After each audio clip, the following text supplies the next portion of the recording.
That's the real question here. Not Cthulhu, a part of Cthulhu. No, A shard. a shard, you could say, because Cthulhu is still he's still waiting for the 100 years to pass for him to be the Avatar. He's still waiting for global warming. Jokes on you. Which if I look at the clockwise, right, Cthulhu should be coming in around 2013. Jokes on you. I'm just gonna say Cthulhu because if I say it the way I was going to, I'd probably barf. Because it requires me to use my fucking stomach and throat to say. Yeah, speaking Relayan is just... Relayan's a very difficult language. It makes me want to barf. It's almost like, humans aren't supposed to be able to speak it. You know what? You're right. It's almost like I'm not meant to. It's almost like quite literally. It's almost like an ancient language spoken of only by tentacle monsters. Adam can say the words, though. Adam can say the words. Yeah, Adam can, but it's my native language. Yeah, he doesn't have a stomach to barf, so it's fine. Wait, but he has to say it through his stomach, so he made like who's flickering the lights? He like knitted like a fake stomach. Who the fuck did the recap?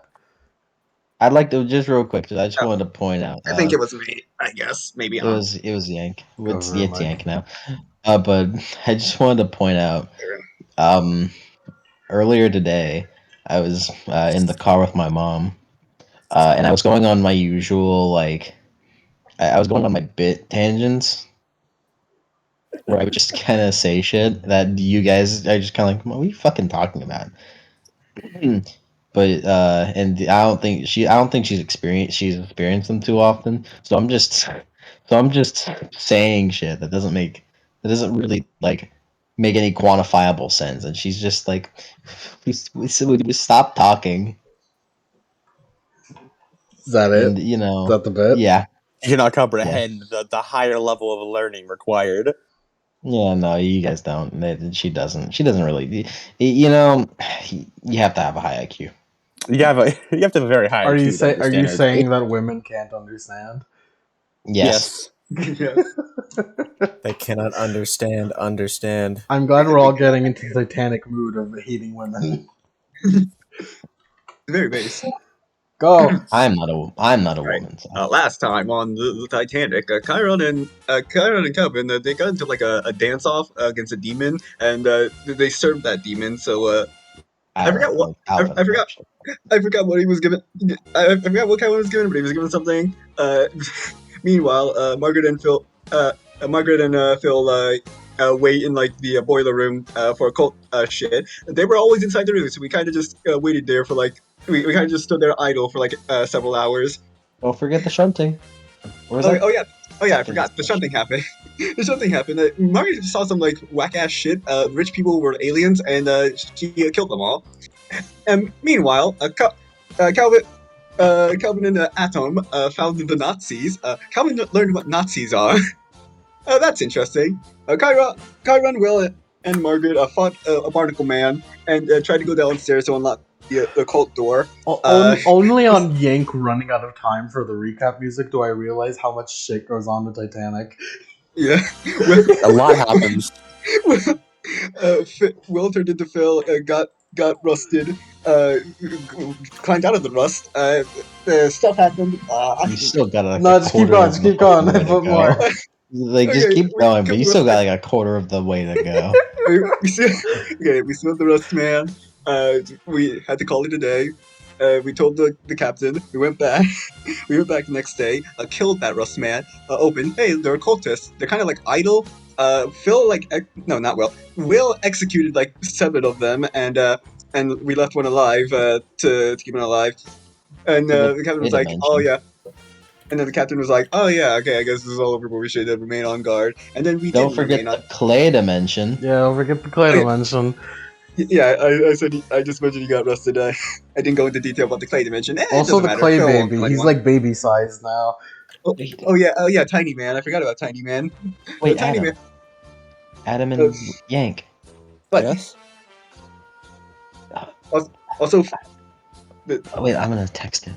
Is this a spoiler? What?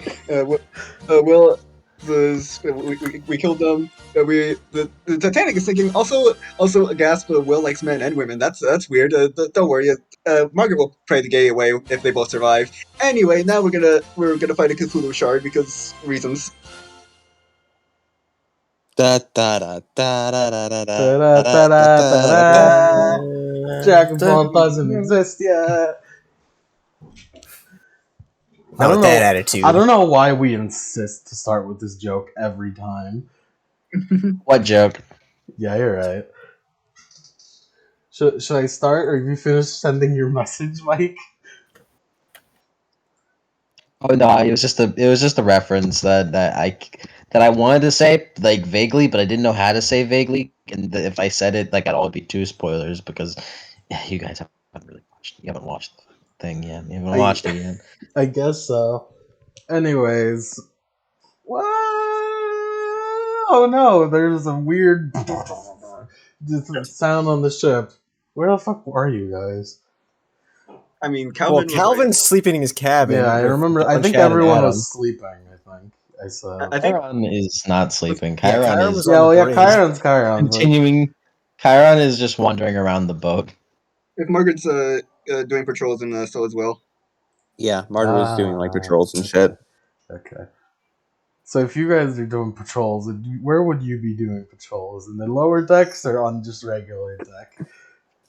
Probably lower decks. That's where a lot of the shit has been happening. Mm-hmm. Yeah. Chiron is just walking around deck.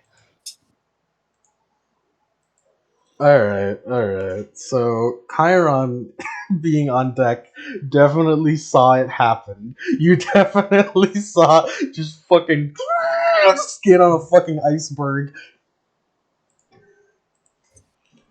So Chiron. Walk over, look over the side of the ship where it scraped against the ice. That's a pretty big hole.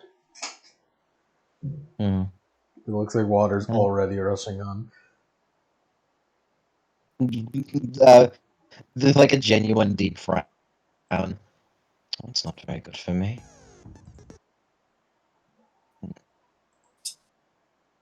He's just gonna walk over to them. He's just with a deep frown and like a slightly disturbed look is going to walk over to the boiler room or to the room where his coffin is.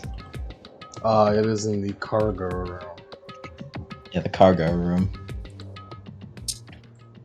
Chiron is just gonna grab his coffin and move it, and move it one layer up. Oh, let me post the map real quick. gotta get that thing out of the splash. It's been a while. It's been Alright. It's been a while. bit. Hold on, I let me- gotta get that thing out. I gotta get that thing out of the splash zone. So I'm just Map. gonna. Chiron's just gonna go down, grab it, and then go up, and then move up. Just for Move meta up a knowledge for layer. everyone. Right now, the flood had the iceberg hit, and the place that is being flooded right now is boiler room number 6. 6, and the. And Wait. where was Calvin's cabin in? And hold on, let me post the Is the picture of the legend. Yes, please. Oh, the legend. I forgot that. I forgot. Yeah, you Legend forgot was an the aspect. map is 2 parts. Yeah, because I forgot the map was too. I was looking at it. It's just like none of this says anything This doesn't make specific. sense. This doesn't say anything. He doesn't mean anything. Hold on. Here's the legend. You've just told me. You've just told me what the boiler rooms are. I'd like to use my credit card. Cargo hold is number 1, and the Number 6. Ooh, that's close to the cargo hold. I'm gonna. Yeah, Kyron's gonna grab his shit and move up a layer, and then place his coffin like smart. in the wall or something. I don't know what you want to do with your coffin, bro. Look, man. I'm just trying not to. I'm just trying not to get the coffin flooded. So I'm just gonna move it up a layer, and if the water's still rising, I'm just gonna move it to the. If it keeps rising, I'm just gonna. If it keeps rising, if it keeps rising, Kyron's just gonna put it in the crow's nest. Maybe you could just carry it with you. I mean, like, it's not that hard to just, like, eat a lifeboat and put your coffin on there. You do still need a box of earth, though. You need that. I assumed the box is in the coffin. You could put some dirt in the coffin, yeah. Just frantically. Nah, like you have a little small layer of like extra coffin box that's like below the thing, or you put dirt in or whatever. No, he just puts his like all of his dirt in his coffin. While you're down there, you hear a lot of like running around and probably from downstairs and the engineers who are currently being flooded.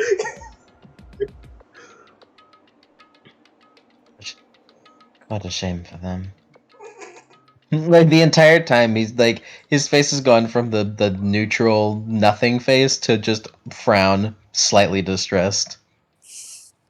Yeah, you just hear a lot of people yelling over each other. Hair. Well, you do have vampire hearing, so you could hear what they're saying a little bit closer if you wanted to. Good, just a little closer. Oh, gee, oh, if the water hits the boilers, then it'll explode. There's right, nothing I could do about that. I can't go into that room. There's someone else's problem. Grab coffin is gonna go to the crow's nest now. Alright. Meanwhile, with not Mary? Margaret. Margaret and Will. Margaret and Will. That's your names. That is indeed our names. You felt that. What? Oh dear. What was that? What was that? I don't know. It sounded really loud and bad. And like I think it metal came from scraping. Should we look up? Should we We go up? should have. It sounded like it came from downstairs. It sounded like it came from downstairs. Alright. I guess we should investigate. Get out. Put them to rest a little bit and start rushing down the stairs. Yeah, I'm gonna say you guys are like in somewhere in like second class. And as you start going down closer to like downstairs where like engines and shit are, you know, where you're not allowed to go. You hear a lot of like you see a lot of people rushing down and rushing back up. Like, oh, there's been a hole, there's like, oh, there's a lot of people running around. Excuse me. What's going on here? There's a hole in the hull of the ship. That's not good. Oh dear. Should we call for like the what should we do? The captain's orders. I don't know yet. We should rush to the captain. I do believe so. Do any of you know how to patch up a hole? They're busy. They're not listening to you. Oh dear. Yeah, I think it'd be best if we just get the captain. This is like not our field of expertise at all. Agreed. I'm much better at fighting things than I am at fixing them. And I'm only good at fixing people, not things. You go find the captain. I'm going to go inform Calvin that we may be sinking. All right. That's smart. That's a smart move. Calvin was definitely jolted away. Oh yeah, Calvin, you definitely jolted awake. Martin should go off and go find Calvin and inform that we may be sinking. Will's doing a full-on sprint. Calvin, the first thing you see when you wake up is just fucking Atom standing at the door. He just a bleary-eyed meme, just like, huh?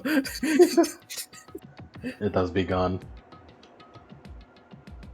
Atom, what does that mean? Nothing. What was that? We should get on deck. And he stands up and he looks. It's like, and he looks for Don Chad. Just like, What was that? well, Atom is being very vague again, but he says we should go him on the deck, and I think something bad has happened. No, it's 5 more minutes. Calvin ain't British, but I don't know what to do. You're American. You gotta do that fucking American movie actor voice. Don Chad. Yeah. And he just like shakes him a little awake again. But what? Fine. and he is going to just grab his gun from his suitcase and start. He's just gonna take the suitcase. It's like, all right, whatever this is. I don't know if you've seen her carrying a gun everywhere. But I guess we're going and figuring this out because Atom is being weird again. As you like poke your head out to look in the hall, it's like, oh, there's a lot of other people also like looking out into the hall. I was like, what was that? And Calvin just he's like, well, I guess we shall press forward. I guess. Lucky for you, you motherfucker, you have a map. So Yeah, he took notes. Yeah. He's just like, and he's also been down here all the time looking around. Unfortunately, other people here are not that lucky. Since it's only been 3 days, which is not usually enough to learn the fucking layout of a goddamn rat maze. Mm-hmm. It's unfortunate. Anyway, Calvin, this is not a serious enough situation for Calvin to care enough about a warning from Atom to start telling people, hey, you should get on deck, because Atom says so, and he's from the future. he's from the future, but you're not allowed to know that. You'll Not kill allowed to know me. that. He will kill him. As you're like starting to head out, like Margaret, you just like start running like. Oh, hello. Hi. We may be sinking. And he just stops. Is There's Atom quite a lot of around? water downstairs. Is Atom around? Yeah, Adam's like right behind you guys. He just looks at him with wide eyes, and with the raised eyebrows. Until Adam just like fucking like looking to the side and like.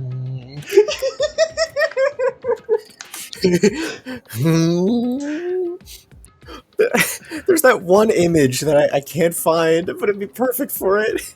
No, hold on. You said we're sinking. Well, it was a rather large sound. We went downstairs, me and William did, and what we found was the boiler room. It was, well, nearby the boiler room, stopped to fill with water. And all the engineers down there were awfully panicking. William's off going to go tell the head engineer, or captain, rather. I came to warn you. Well, thank you very much, but That's bad. he looks, That's bad, right? yeah, that's very That's bad. bad. It's rather awful. People could die. Yeah, people are probably going to die. All will die, yes. That would explain the sinking I saw in my visions. What? Oh, I can see the future. Don't worry about it. What? I don't understand much of it, though. But What? now I do. Although it's already happened now, so I'm not suppose there's much future anymore, is it? This seems like a twist that we should have known. Yes, I suppose so. We should get moving. Yeah, to the deck, yes. And starts running. Kelvin, I have to ask. You can make those barriers, can't you? Yeah. Could you Yeah, I plug a can. hole with one of those? Can you What? stop 7 long tons of water? Well, you see, I probably could plug a hole. You know, I probably could, but it all depends on how big. Wait a second, I can't plug the hole of the ship. Oh. Oh dear. Well, that's unfortunate. I have just discovered this power 2 days ago. I feel like every like old timey dude knows at least some things of a lot of things that they really shouldn't know. So I'm just gonna give you the rundown, Calvin. You studied up on boat terminology or something. No, we've been around the Arctic long enough. We've just Yeah. ambiently heard this from him. Yeah. But this is just history knowledge that I'm just gonna drop here. The water was pouring into the Titanic at a rate of 7 long tons. Which is like it's like an imperial like weirdo fucking thing, but basically it's equivalent of 2,000 pounds. So 2,000 pounds of water are pouring in. 14,000 pounds worth of pressure. Yes, 7 long tons currently at this very moment. Well, that's just for knowledge. That's just for background knowledge. You guys don't know that. You could assume that, considering how low in the boat it is where the hole was, Yeah. and it's the entire ocean. So yeah, shit's I'll bad. leave Calvinius to assume that and remain ignorant with my -3 sharp. Yes, you Calvin's just like- Margaret has no idea. Where was it hit? Oh, down near the boiler room, I believe. And what did we hit? Oh, I have no idea. And he just thinks for a second.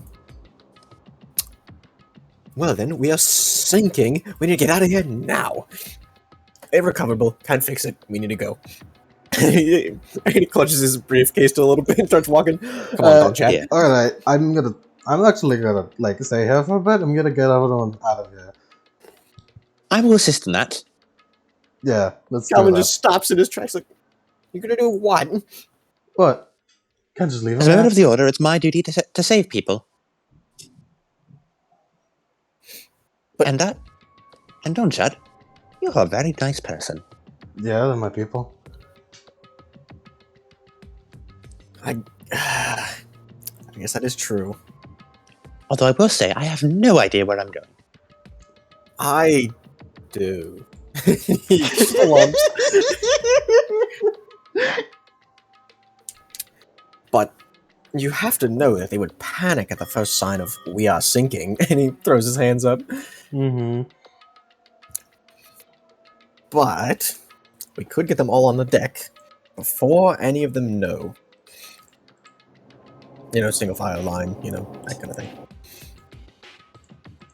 And what is your idea for this? That's a good question. I know the layout. I can easily navigate us. But saying something that will convince them. We could tell them that it's a drill.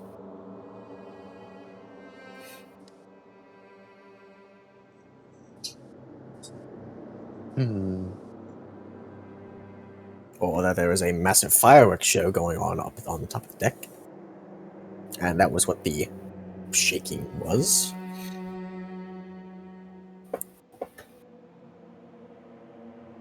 Well, I have an idea. And raise an eyebrow. Your idea?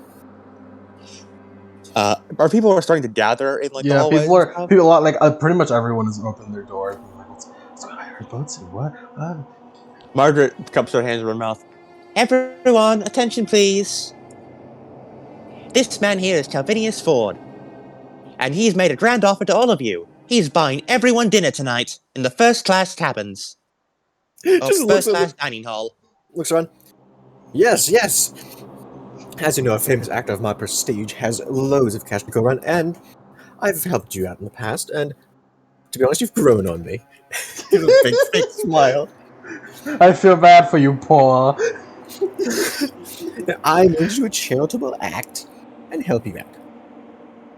Like, there's a couple people who are like, sounds legit. Other people who are like, and then they just close their door and go back to sleep.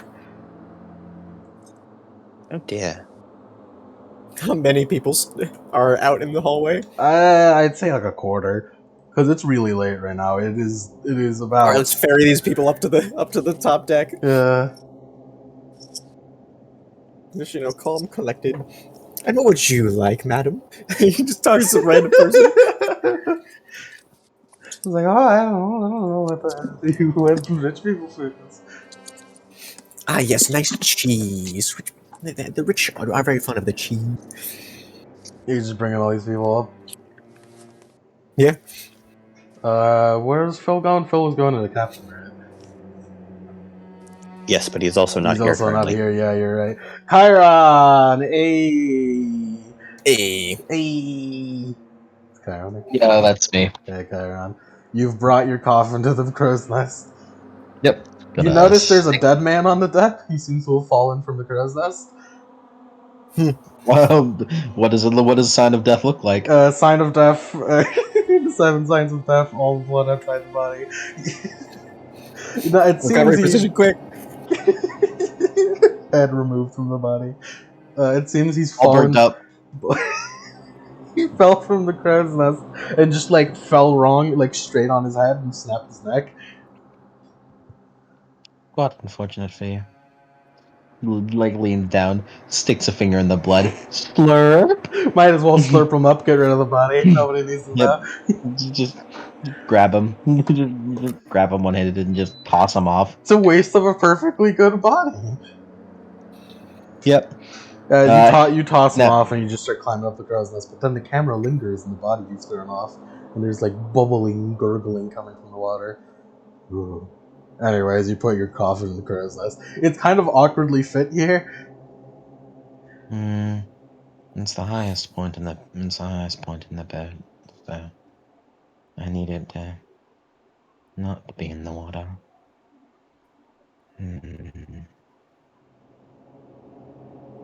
He jumps down, lands. You see some people like going up and down from the captain's room, and the people there's a lot of yelling going on, and you can hear just radios going off the hook. It's like like a lot of Morse code. What a grim fate for these people. Certainly hope I don't meet the same. That would be rather tragic.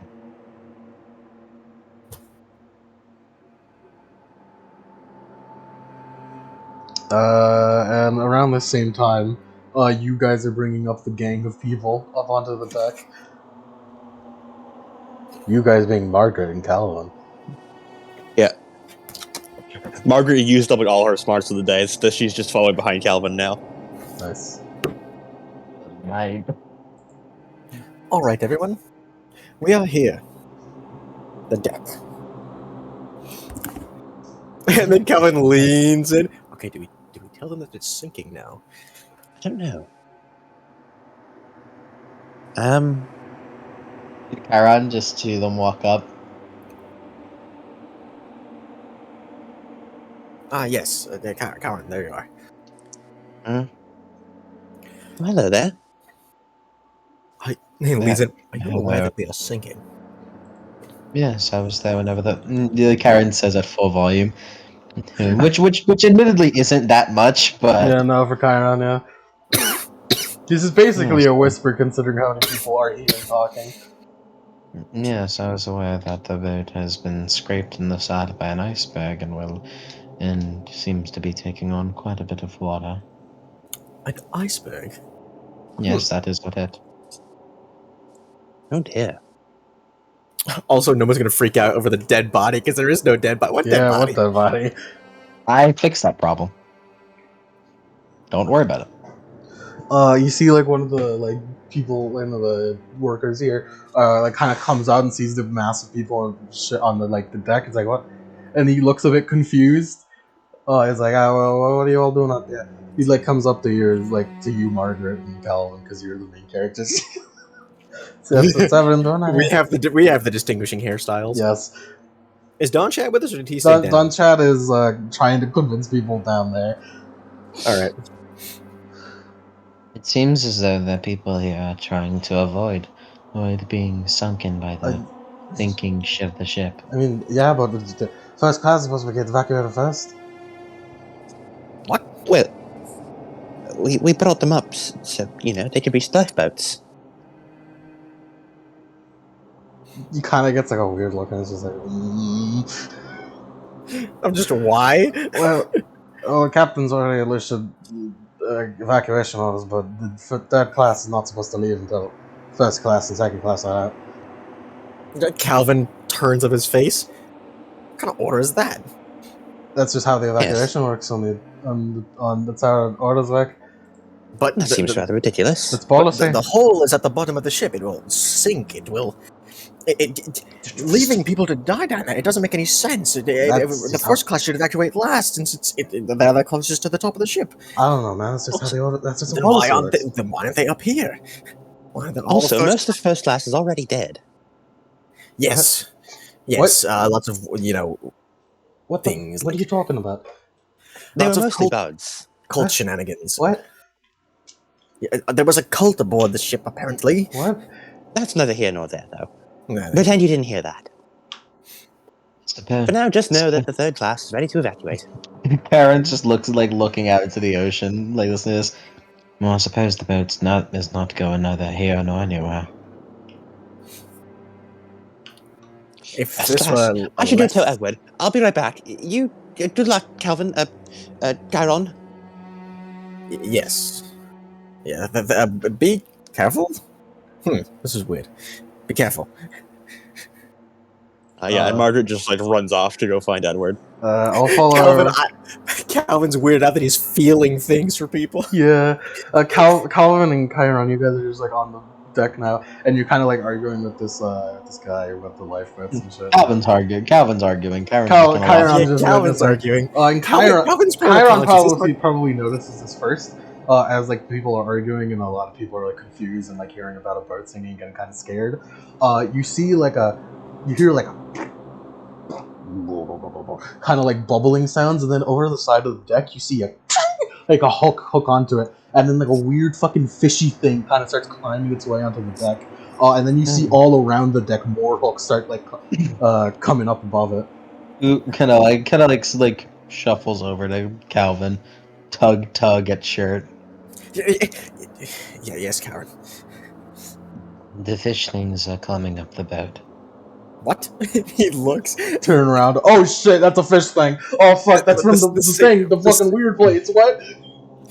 And he drops the suitcase and then he rummages for it and pulls out his gun.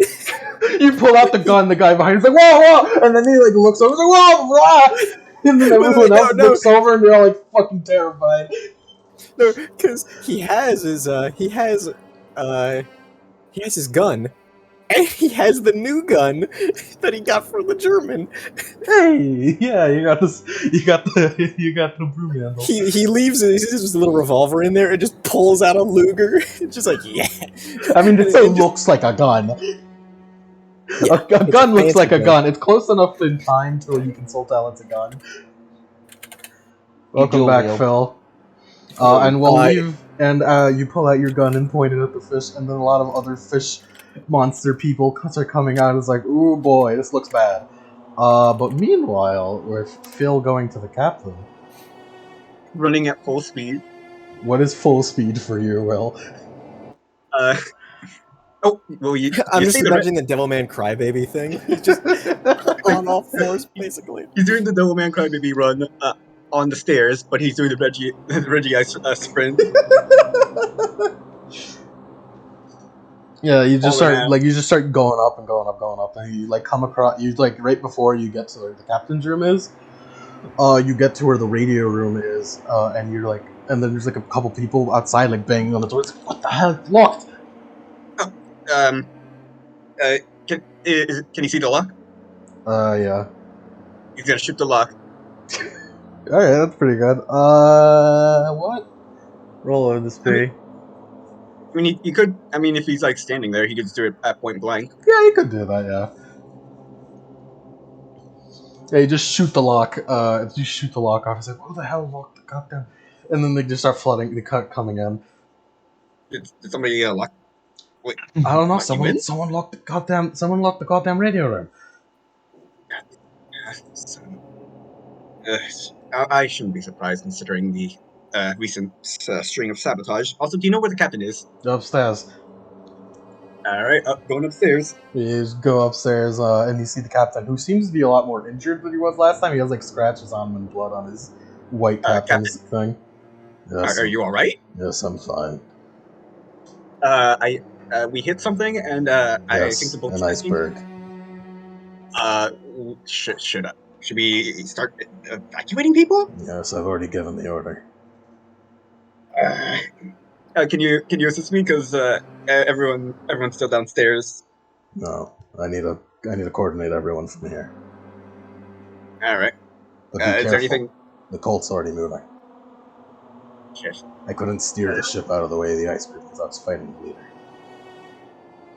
Do you have any like weapons or anything I can use? No. All right. He just like reloads the single bullet he used for his revolver. All right, old reliable then. This has to be part of their plan. You need to be careful. Yeah. Worst case scenario, I'll have to call upon him for help. Or at least he likes a good fight, so maybe that'll keep him sedated. And then Well, he, if you group up with the rest of that group again, tell them that some people should go in the engine room. They need help down there. all right, help the engine room. Got it. And Godspeed. Godspeed. And Quill takes his leave. And as you're leaving, just a lot of people are like clamoring around the captain's like, "What do we do? What do we do?" A lot of like, "What do we do?" He's giving out orders. Well, I don't know about you, Captain, but if the floor is covered in water, that's a no go for me. Shit's running. Can't deal with that. That's look, floor is covered in water. That's someone else's problem. That's quite literally a no go for me. I can't go in them. And we'll make sure to jump down skip several steps on his way down. Nice. Meanwhile, Margaret. Hello. Hello. You're running through, and you see a lot of workers who are not personally knocking on the doors, and a lot of people of these rich people, these first class passengers. And they're always like, "Hello," and they're trying to explain "Oh, you see, there's a thing going on, and you might have to get on the lifeboat." And a lot of them are like, "Oh man, what a shame. I guess we should get out of here." But some people are like, "It's too late for that. They'll be fine," and they're just closing their doors on them. I would not recommend that. It's very dangerous. There's a lot of water flooding the lower decks. She just yells as she runs past. A lot of people seem to be ignoring it. Oh dear. It seems they want the proof of the water being up to their necks first. Anyways, you get to where your room is and where Edward is. You kind of he heard you running. He's like, "What's going on?" Ship is sinking. What? Why? I don't quite know. Something hit it, and now the lower decks are all flooded.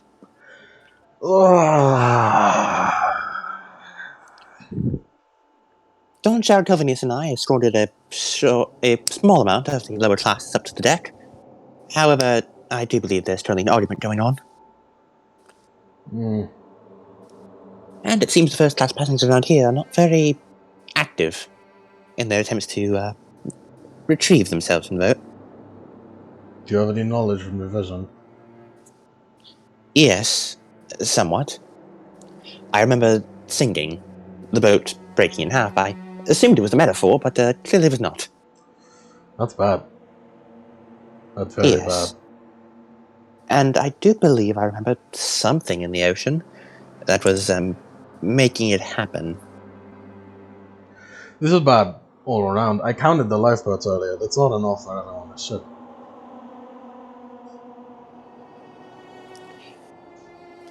I do recall that whatever was out there in the ocean, in my vision, was larger than the Titanic.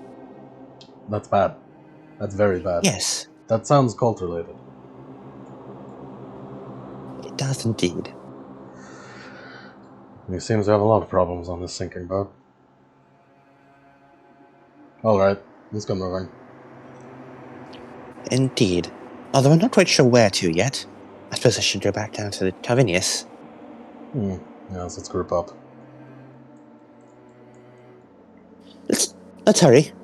Yeah, you hurry. Edward can't run fast, so you just kind of you pull him along. You just pick him up and just grab him.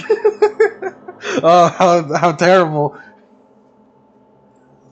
Bridal carry, yeah. Meanwhile, with Calvinius, oh shit, the fish people are here! He pulls out the Luger, just BAM! Shoots at one of them. Well, kicks some ass. Ooh, boy. Damn. Oh, -1 tough. Bad times. 2d6 plus -1. 5. Yeesh. Yeah, you just miss completely. And the fish person just throws its hook at you, and it kind of cuts into your hip a bit. Ah! And it does 1 harm.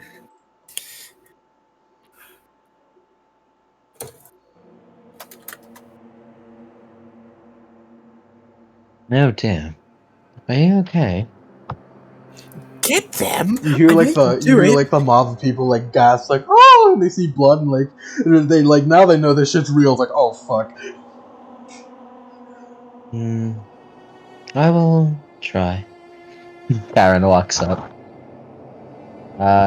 Karen walks up and is going to just kind of like grab it by the arm, and slam it into the railing. And depending on what I roll, I will choose the effect. 2 guns, bitch. Okay, good. That's what I was hoping for. A nice and even 10. And I'd like to move this thing. I'd like to move it where I want it. Which is just go back into the water. Go back into the water. Go back in there. Go back from whence you He's just gonna came. grab its arm one hand, grab its shirt by the other, just toss it into the railing to rip off the railing and then into the water. Yeah, you just like throw this thing overboard. It's like it just splashes down into the water. And as you're like looking over the side of the ship, you see oh, there's a lot of these. Oh, there's a lot of these. There's with your if you had to count, maybe a few 50 coming up the side of this boat right now. I cannot fight that many things. Calvinius. What? I cannot fight that many things. I can't either then. Kyron shrugs. Starts like walking away from where the the fishes are coming up. Mm-hmm. We can't just leave them here. I suppose you can move them somewhere else. What's that mean? Shrugs. Like the guy who was like arguing before is like to the left foot, so like he starts running to the lifeboats. Go, and you start shooing everyone in third class. To Yeah, the they're all just screaming as they run away. As they start screaming and running away, Kyron just kind of like stands there for a moment and then puts a finger to his chin. Well, I suppose get into the lifeboats, into the water, where the things are coming out of the water are coming from. It's probably not too much of a smart idea. Wait, don't go to the lifeboats yet. They're already running. They're already going. Oh, shit. You see a bunch of people like Honestly, up where the lifeboats are. The lifeboats are like up way above, so they have to lower them onto where the main deck is, and then people get on from there, and then lower them all the way down to the water. And just a quick look to where the lifeboats are, like that's not enough for everyone. That is not enough for everyone. How much do you think? How much Calvin's calculations with his intelligence would it be? Which are fucking uber brain powers. Yeah. Roll me plus sharp. Is that good? Well, I got a 4, so no. Mm-hmm. I wrote. It has a +1, but you know. No idea. Just know it's not enough. You just know it's not enough. You don't know. Mm-hmm. It just doesn't look like it'll be enough. So yeah, people are running away. Fish people are invading the boat, and the boat is sinking. And then Margaret and Will and Edward come over. Oh shit, there's fish people. You can kill things. Do that. Margaret brings out her giant axe and goes over to go start fighting the fish things. Hell yeah. Alright. Can he roll to convince Phil of something real quick? Yeah. Alright. Oh, that's a big fight right there. There's Yeah, this is a 50 pretty fish big things. fight. It's All more of you, like please discuss what to do next. I will deal with this. First say what you're going to say. alright. He wants to like convince Phil not to count this as a favor, and in exchange he gets to fight all these fish things. Alright, roll it with a... Roll it raw, there's no plus or minus here. Alright. Oh, 10. Oh, nice.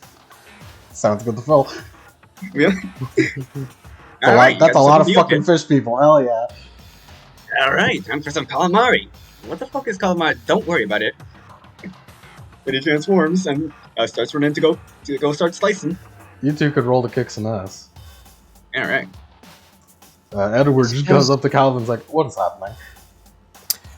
Okay, so apparently an iceberg came along, opened up a hole in the ship. And now fish people are crawling up, and apparently they said, hey, we evacuate the first class first. I said no, and I'm going to start evacuating people, and they kind of panicked at the fish people and points over to people lowering the lifeboats. Well, They yeah, shouldn't do according to the procedures of this brand of this cruise line, yes, that is a procedure. It's quite bad, honestly. Yeah, why do they not have any more lifeboats? Well, I counted earlier. There's definitely not enough lifeboats for everyone. There's about 3,000 people on this boat, and those boats can definitely only hold about 1,500. Ah. What are the chances we're getting out of this alive? Low, as we are men. I'm sure you heard this before, but women and children go first. Shit. I wonder how long I can keep that barrier up. I could probably make a small little raft, maybe? I like to mention, Phil proceeded to go straight. Will proceeded to go straight into Phil mode and go fight, and did not pass on the message about the engine room. Well, don't worry. Well, first of all, I got an 8 to get some math, and then, hold on, I have a thing for this. I would like to use my fortune ability, Ooh, because I still have 2 uses of that remaining. hell yeah! I will spend 1 hold and be somewhere where I am needed just in time. All right, yeah, Margaret got a vision of the future. yeah. Phil just started. What did you get to kick your ass, Phil? Wait, what? What did you get to kick ass, Phil? 8. You got an 8. You both got. What about you, Margaret? 8 too. That is, you don't get any It's bonuses. success. Yeah, mixed success. Yeah, you just start going through some fish people, but they're like weird and slurpy, and you kind of like some of your hits actually just slip off of them, and it gives them an opportunity to like hit you with the blunt side of their hooks, which are rusty and gross and mossy, and it does 1 harm to both of you. Armor plus. Ow. That's annoying. And then Margaret, in the instant, you feel you like this is you know the feeling you've had before when having visions. You almost always have to be in like a strange meditative state of almost asleep and awake. However, this is the first time it's ever just like flashed into you at once, and you see it like down in the engine room, a bunch of people drowning, and the icy water just splashing onto like the superheated engines, and it explodes, causing the ship to just fucking go down even faster, and the fireball to go up through the ship and explode a bunch of people. And you come back to that, it's like, oh shit. Yeah. Margaret immediately turns around, sprints over, grabs Calvinius, and throws him over her shoulder like a sack of potatoes, sprints downstairs. Oh, this is a weird feeling. Where are you going? I'm fixing the boiler room. It's about to explode. Oh yeah, that makes sense. The ice water will go in the heater. Oh, Oh, yeah, Alright. I suppose it's true. Alright, I suppose more for me then. well then, I'm the only sane one here to corral you two, I presume. You, Looks over whatever to your Edward. name is, our goal should not be to kill them all, but to protect them from the lifeboats.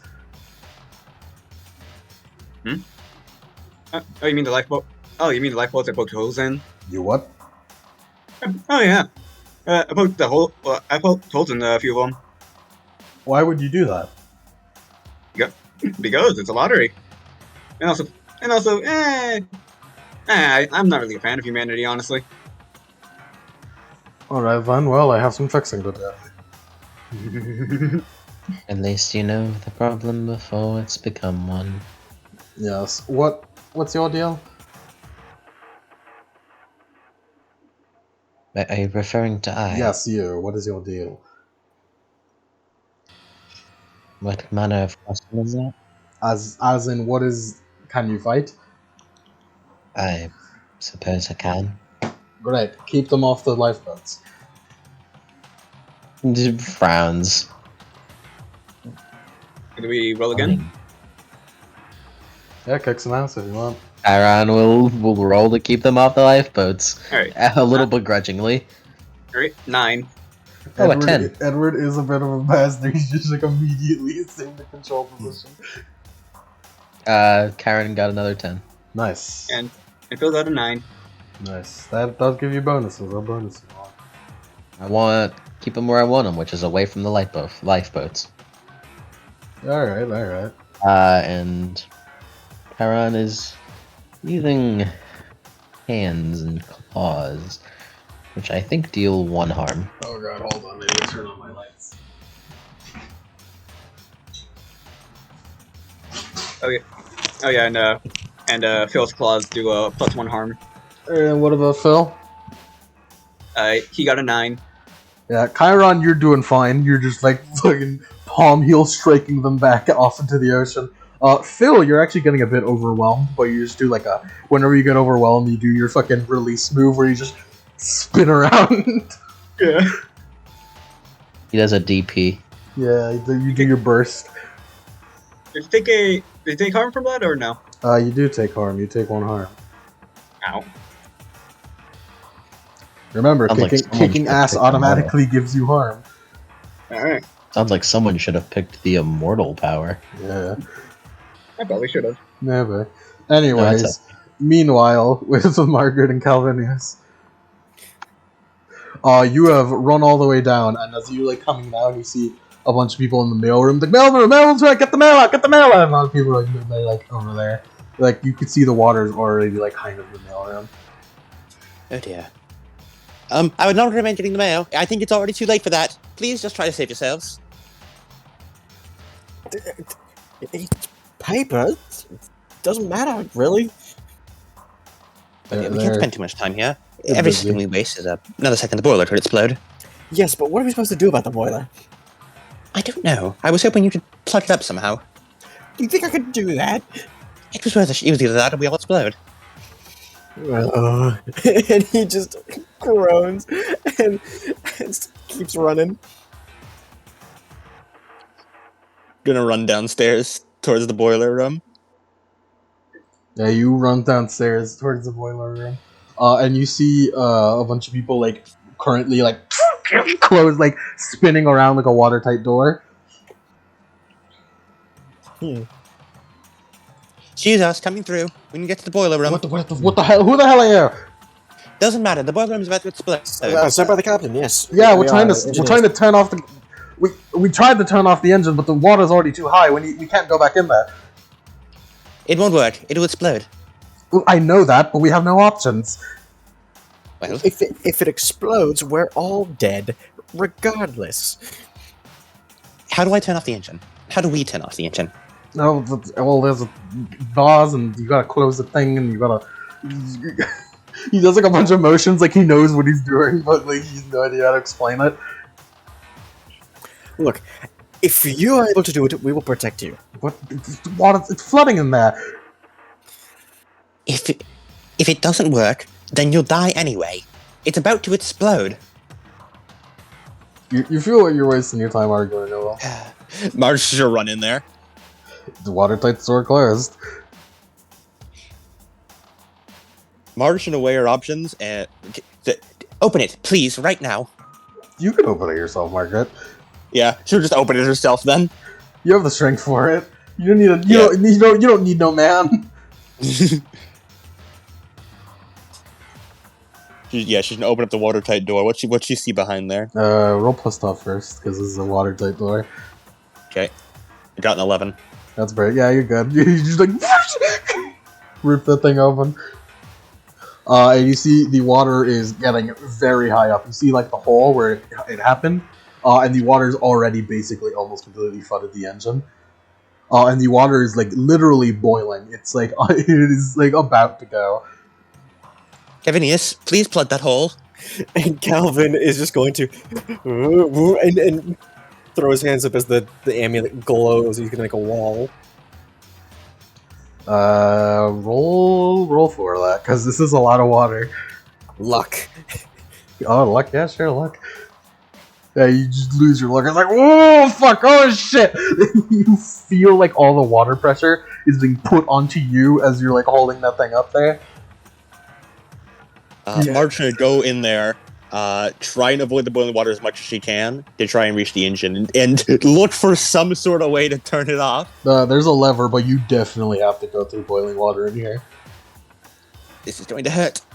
She's going to take off her dress so it doesn't get wet and delicately hand it to the Take man. off your dress. You're already wet. Fuck off. Yeah, okay. I was about to say, like, Calvin is just, it's like, what are you doing? And then the dress just flies in his face.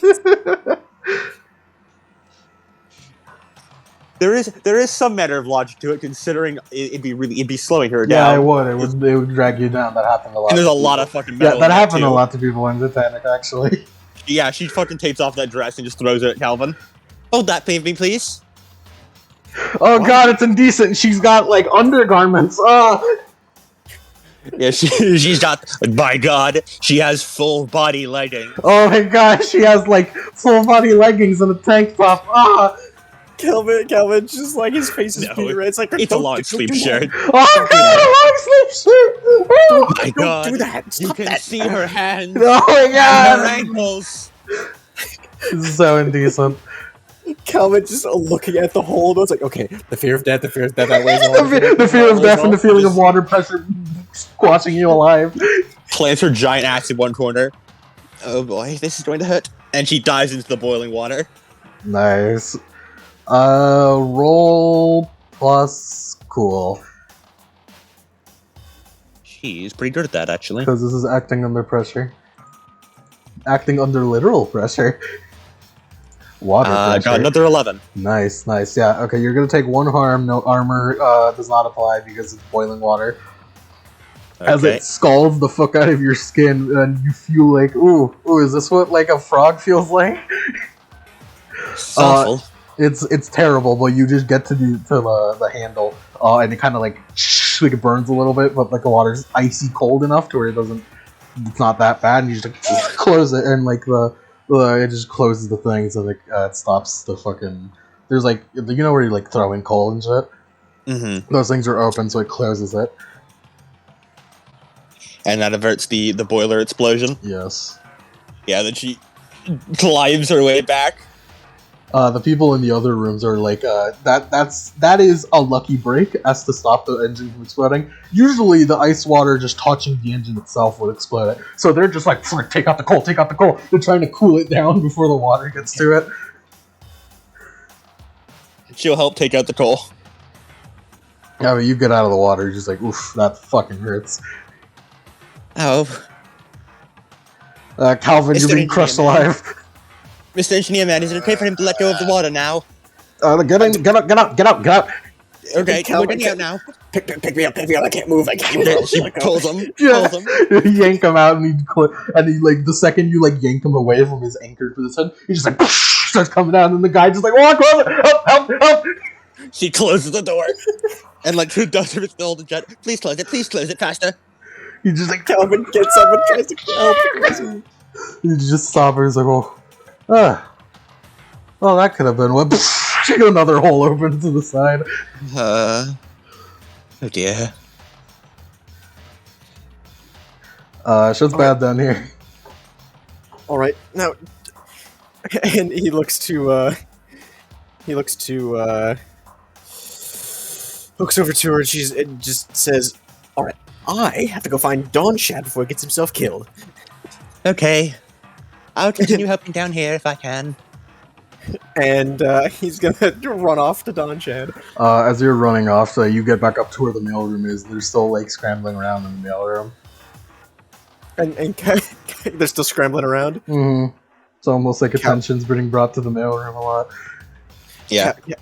Calvin walks into the mailroom. Shit's wild in here. You remember how I described it to where mail's just like everywhere on the floors and in bags? Mm-hmm. Yeah, that shit's just floating around now. Are you still trying to save the mail? It's a lot of mail! Why are you trying to save it? But it's a mail. It's important. It's our jobs. He grabs him by the shoulder. It's right hook across his face. Get the hell out of here or start helping somewhere else, you daft bastards! And he pushes him. Yeah, you push him out. A lot of other people who like saw that are like currently busy in that they can't help it because they're being dragged down by mail in the water, which makes them just a fucking anti-buoyancy machine. Calvin just wades over to him and grabs him by the collar, starts dragging him out of the mailroom. Tossing him out. Roll act under pressure. Yes. Which is a cool roll. Mm-hmm. 8. Mm-hmm. Okay, I know what happens. Yeah, you just like pull him out. But as you like pull him out, some of the mail, like a big like just a big fat berg of mail, kind of like falls onto you, and the water makes it all machines it, so it kind of pushes you down below the water. And a lot of the thing also conveniently had like like mail cutting envelope cutters. It just has a lot of those poking out, so it just cuts into you. You take one arm. He pushes it off of him. And as you like breach surface, you like feel something hit your head. You're kind of like, oh, what the fuck was that? And you're holding a music box that was floating around on the surface of the water. He looks at it. It's a pretty normal looking music box. He just sort of opens it a little bit. I can't open it. However, I'm pretty sure you are the one who has the answer to this puzzle. Yeah, he looks at it. He looks at where the crank should be. Yeah, missing the crank. He takes out his rusty crank from his pocket. Yeah, looks like it'll fit. He stands up and sort of walks out into the Yeah, hallway. walk out from the flooding mailroom first, yeah. Yeah, he makes sure everyone's out of there, not wasting their lives. Yeah, yeah. Congratulations, And you saved the 5 people who actually died in that mailroom, by the way. Really? Yeah, those people died there. So here's the thing, this is an alternate universe, we could change history. Mm-hmm. And he is going to he just closes the mailroom door and just shuts it. Alright. And then he puts the crank in and he starts turning it. It's like, it's like some copyright free that's not Disney, because Disney, what else?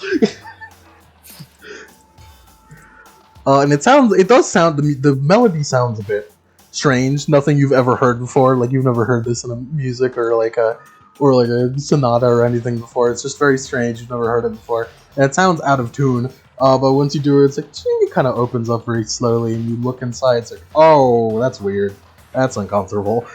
What is it? It's an eye? An eye? Like a human eye? Yeah, like an eye, just a normal ass eye. Like in there? Yeah, in there. Just sitting there? Yeah. It seems to still have a bit of the retina part.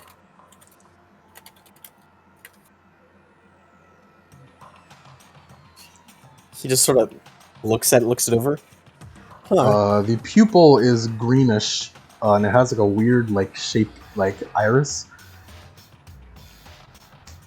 And it's the Mongekyo Sharingan. and he closes it for later. If you had to describe what the iris and pupil of this eye look like, it would look like a starry night. And he's just gonna close it and pocket it, and he's gonna run find a Don Chad. Yeah, that's fucking weird. If I remember, who has? All right, this puzzle will remain unsolved for now.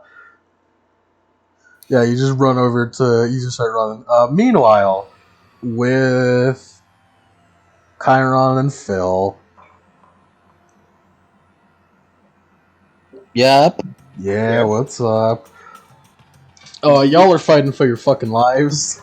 You've kind of been pushed further and further. Like, you started on the back deck, and then you've been pushed from the back deck to where, like, that little, like, overhang part. It's kind of like an open hall, you know what I'm talking about? Yeah, I think so. Yeah. And you've been pushed back into there as you're like these fish people just keep coming.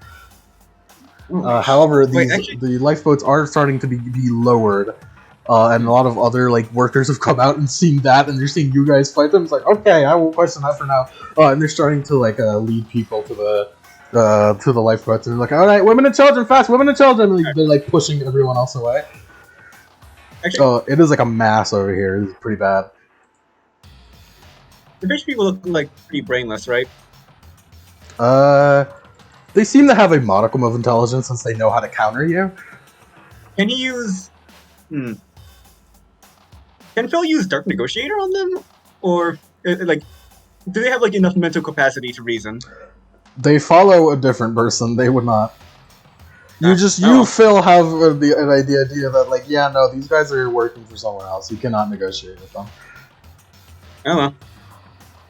Oh well. Your funeral. And also, it might be my funeral now that I think about it. Yeah, might be. Oh well. Perhaps. So, they just keep coming. Everyone on board on deck. There's a lot of people coming out with their life belts on, which is what it was called. They're life vests, but like shittier because it's old time. Mm-hmm.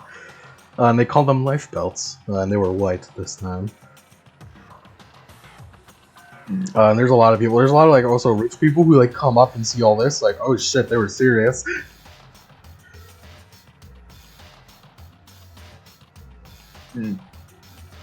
Sort of at a loss of what to do besides fight. You got any ideas? Hmm? You got any ideas? What should I do? Got any like explosives or something that can wipe out a good chunk of these things? You guys have like a higher like, just a higher like sense of how things are. You have a higher what's it called? Just Awareness? sense of your surroundings. You have a higher sense of surroundings as you're supernatural weirdos. And you feel that the boat is listing already. Yeah, appears we're already listing. Yes, it does. It's a pretty bad list. I suppose that I cannot do much. Feel kind of like he's just like casually like just like slicing away at anything that comes too close, and he's just like looking around Yeah. like and just like whistling like. As you guys are doing this, and you're trying to get a bit overwhelmed as they just don't stop coming. Yep. And as you're doing that, from like above, from the deck above you, you're like people shooting off shots, and it seems to be some of the workers, security people who have guns, and they see this shit. It's like, oh fuck. The cavalry. Yeah, the cavalry's here of people with guns. This will help out a bit, not that much though. It'll keep them. It'll keep the waves stopping for a little bit. It'll keep them occupied. Which means I guess we just. you have a +1 to kick some ass now. Ooh. Okay. Well. Good. Well. Yeah, Phil's just gonna keep holding the lines. He's gonna roll to kick some ass. Wait, what? What? Okay, wait, what? Yeah, Chiron doesn't really know what to do right now, other than just kick ass. Okay, so I guess 6 spot. I got plus- a 13. Okay, I got a 14. And I was like, wait, what? Nice. What bonuses you want? I guess move him where I want him, which is away. Mm-hmm. And I'll do terrible harm. Because Cool. he's doing move him. Yeah, Phil, you just like slash him like, and you push him back with the corpses of their other friends. And you just and Chiron, you just start fucking ripping and tearing apart these motherfuckers as people are shooting them from above deck. But one of them just kind of gets past you into one of the people who are like back here, trying to get in the lifeboat, a man, and then they just start like fucking put their hook into their chest and then just start fucking putting their fish face, like opening their rib cage, like and kind of barfing into them. as this person starts.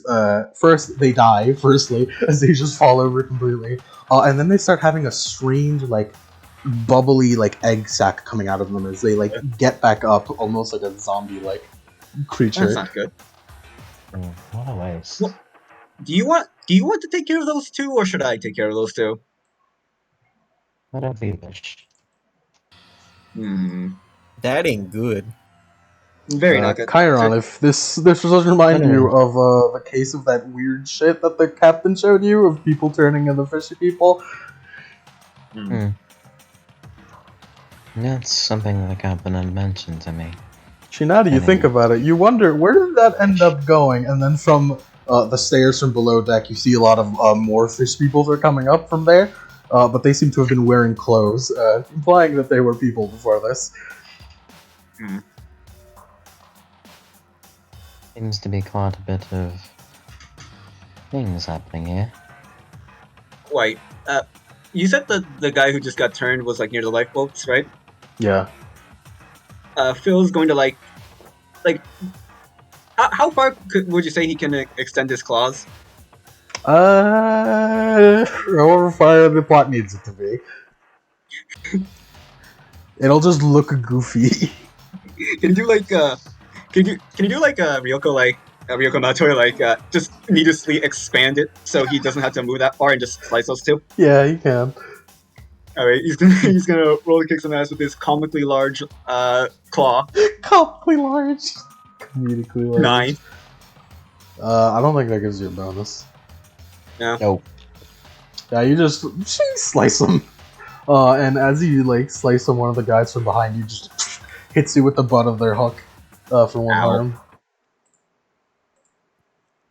They're pretty shitty fighters, but there's a lot of them, so... Yep.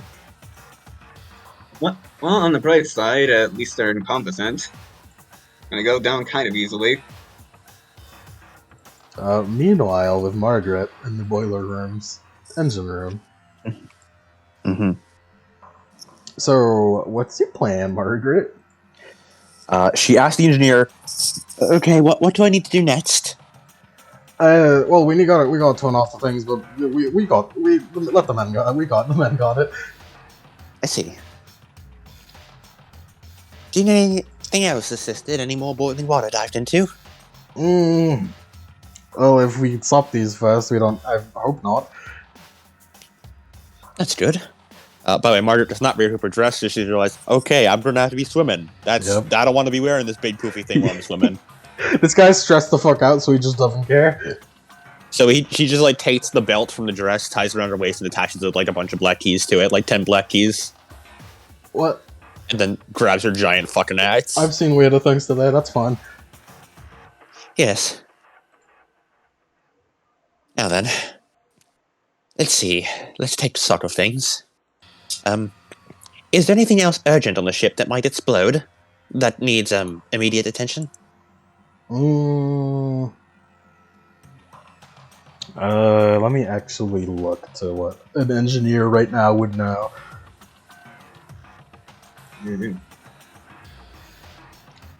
I'd say we're about a bit over 30 minutes into the flooding. Real time says we're an hour in. That's a real time was a bad decision. Yes. So you guys are lucky. We're having what's it called? Plot time. Plot time, yeah. Time dilation. Yeah, by the looks of things, these boiler rooms are going to flood no matter what. I will assist with taking out all the coal I can. Yeah, let's get going on that. She just like rushes as soon as she can, just taking out all the coal and just tossing it to wherever the engineers tell her to. Like this hole that the iceberg made is really long. And you're currently into where water is flushing in from that hole, because that hole like extends very long. It gets like 3 of these chambers, which is bad, because the Titanic had a flooding limit of 3. That's pretty bad. That's bad. That's very bad. So basically, the holds were the first to go. then the boiler room, then the second boiler room, and then the fourth boiler room, and yeah, shit goes on from there. So roll to act under pressure to help turn off these fucking engines, these boilers. She got a 9. That's pretty good. You're helping out. You're helping out. Just for the sake of it, eventually her bun just comes undone, so she just has like her mop of hair now. How indecent. It's all messy. How so indecent. Very indecent. Ugh. And then someone else comes from one of the engine rooms, like, oh, we need help over here. We need help over here. On it. What's the problem? You come in and like look through, and those are fish people. Understood. She swings her giant axe around herself, like swings it in a circle and then just rushes towards them and slices up through one. Yeah, roll to kick some ass. No questions asked. Yeah. That is 11, and I will suffer little harm. That's good. You take no harm because they only do 1 harm.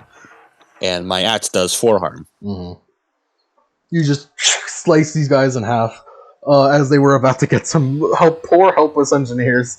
As you see that from the water, they seem to like kind of like splash through. That engineer's probably soaked now because this axe does have the messy traits. I probably just lashed him. With their blood is gross and green. You may wish to wash that off in the ice water. I do not know if this is infectious or not. There's a lot of they're more gonna come. Most likely. Oh, we need to keep these engines on, or else the radios can't run, and we can't keep the lights on, and that's bad. What happens if lights go out? First the ship first was plunged in complete darkness, and nobody can see in the lower decks, and just any deck that isn't outside, and then the radios will turn off, and we can't call for help. Oh, yes, we should probably keep those on then. Are the radios going right now? You hear just like, and you like look around to the back of the engine, and there was one just hiding, just like shoved their hook into the engine, as they're kind of like moving it the fuck around, and they electrocute themselves, and they die instantly. But these fish people seem to have a modicum of intelligence to aim for the engine. Understood. I'll protect the engine. So that flooding down there keeps going on. Calvin. Good news. Margaret has +1 to rolls to protect things. Yeah, you do. Yay. Margaret's playing a fucking defense mission over. She's doing wave assault over here. Titanic's a weird game of wave assault. Meanwhile, Calvin, where are you going to see Dunchad? Yeah, he's finding Donchad and hopefully Atom. But Donchad first, because Atom could literally, apparently travel through time, so he's probably not here anymore. You definitely haven't seen him in a bit, which is odd. You come down to the third class area where you were. Which, looking at how the ship seems to be flooding, it seems like you would be the last people yet instantaneously flooded and get hit by the iceberg, so you got lucky. Yeah.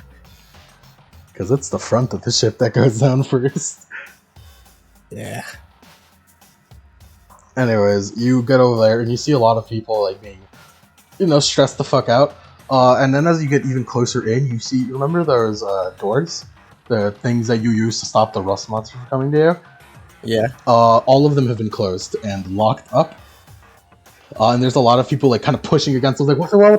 And a lot of people like freaking the fuck out as they've been locked in here. Calvin's eyes go a bit like wide and you can see Don Chad kind of like, moving through the horde of people. Calvin!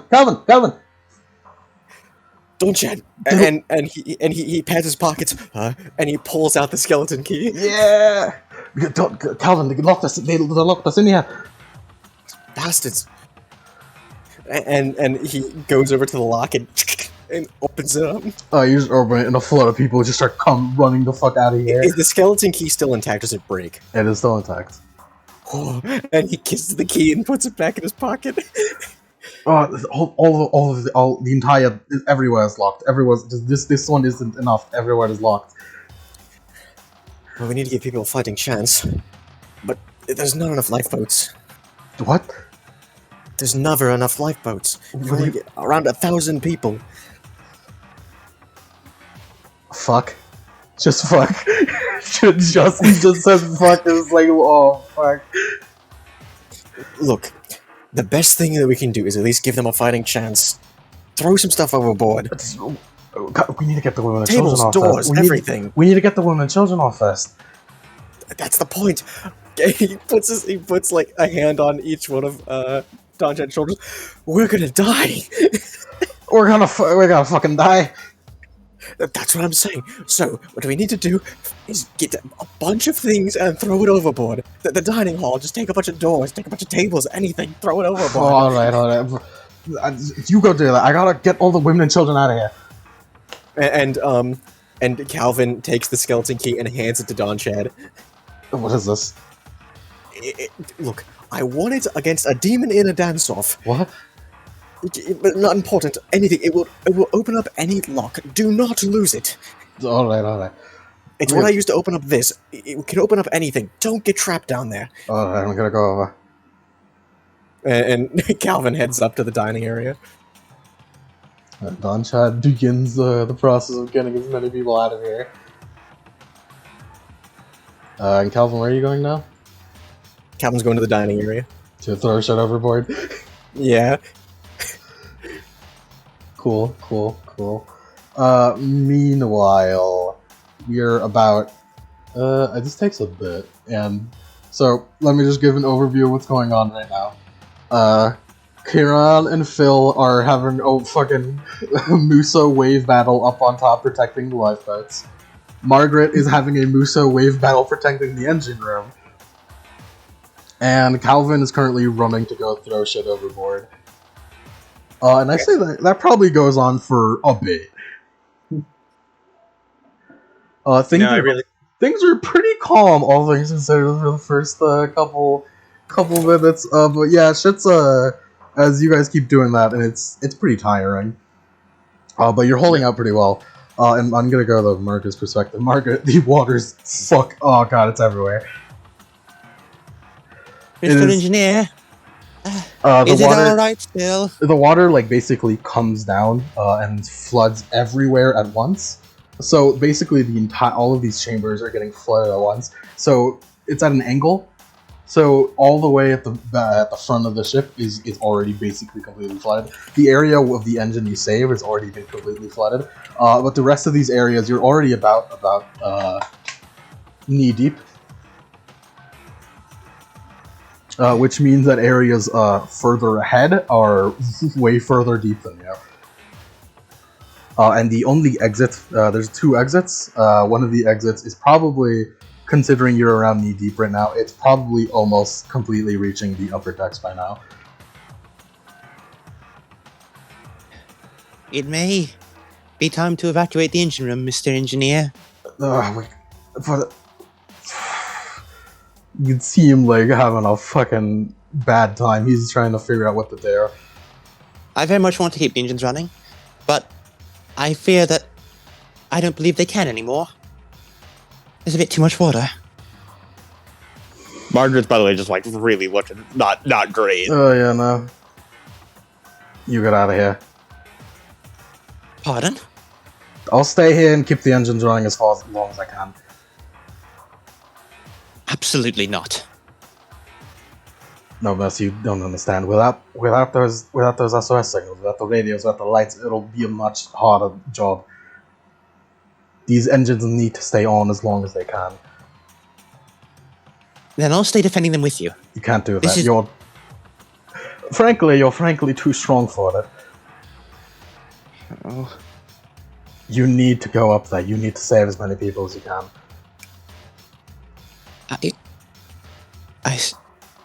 I see. I wish you luck, Mr. Engineer, then. Close the watertight door on your way out.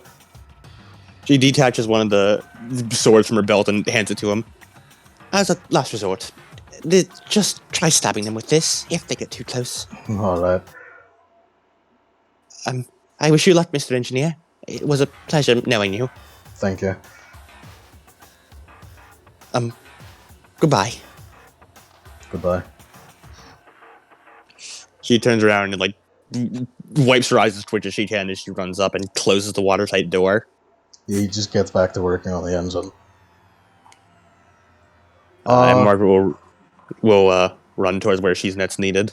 And because this is basically a completed area, it was said that the people who worked on the engines in terms of Titanic stayed until the final moments to keep the lights on. It is unsure if that is true, but I will go with this universe that is true. What was your chatter route?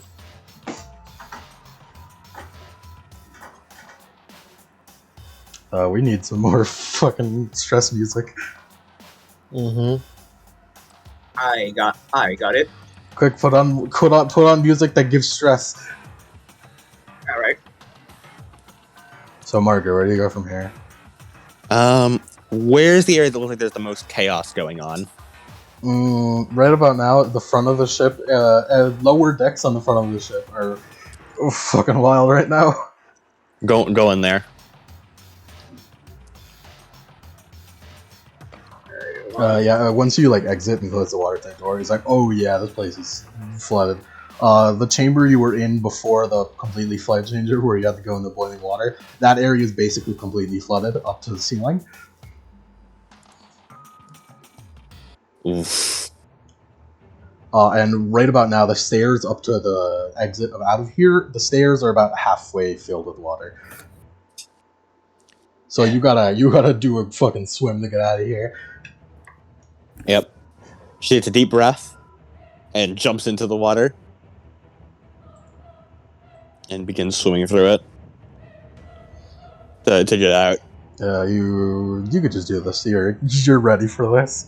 Mhm. You just swim out and look over just one more time to see if nobody else is here. There are a lot. You hear yelling from the places that are still not flooded yet, but you have a feeling they too have the opinion of we need to keep this shit on. She just keeps running. Yeah, you run out and you pass by the mailroom. The door has been closed, but you see water just pouring out from under it. The cargo room has also already been completely flooded. Basically, the lowest deck right about now, the lowest deck is about G right now, is being flooded currently. Yikes. That's not good. It's not very good, yeah. And you feel it now a lot more. You were pretty used to it, but now that you're like on proper not flooded ground, you feel, oh yeah, this boat's listening. This shit's like basically sideways. Yeah, she just like runs away, holding herself against the wall. Okay. I need to find Edward. Edward would know what to do. Yeah. Just runs off trying to find Edward. Yeah, you run off trying to find out. You see like a lot of like people in the G deck who are coming out of their rooms. And it's like, oh shit, they were serious. They start like running too. This way, please. This way to the deck. Yeah, and they follow you as you run up to the top deck, which Calvin, you're on top of the deck now. Time to throw shit off. Is Margaret there too? Yeah, Margaret, you show up a little bit after he's throwing things off. Calvin, what do you throw off? Tables. At one point, he's trying to rip one of the doors off. Tossing it overboard. A bunch of chairs, deck chairs, everything. I'd say a montage of this happens while I want to read an actual quote from someone who is here doing the sinking. Quote, "Then I run down to my cabin and bring my other clothes, watch and bag, but only had time to take the watch and coat on with the water. With enormous force came to the cabin and had to rush up the deck again, where I found my friends standing with life belts and terror painted on their faces. What should I do now, with no life belts, shoes, or cap?" I just find that very funny, because he cares about his hat. My hat.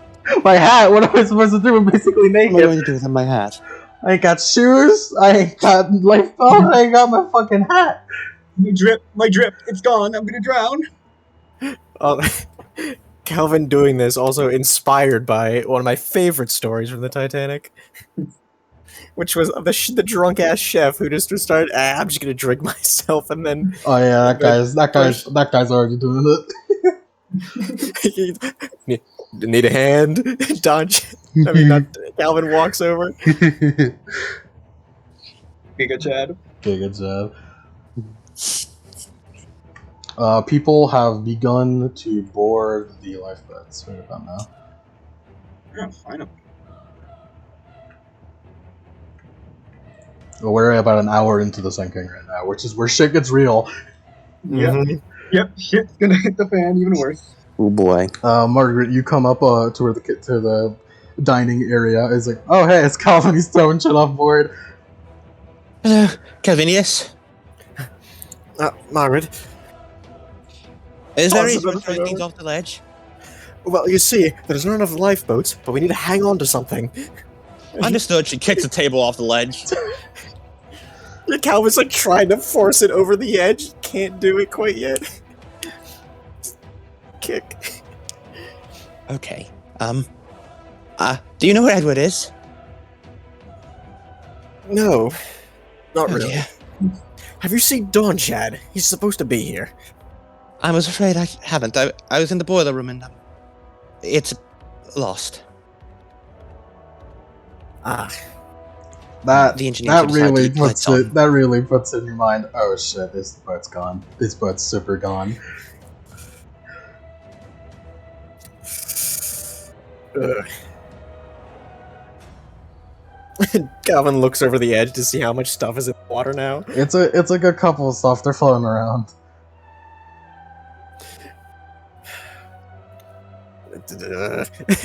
And he looks down the stairs. He looks up at everything.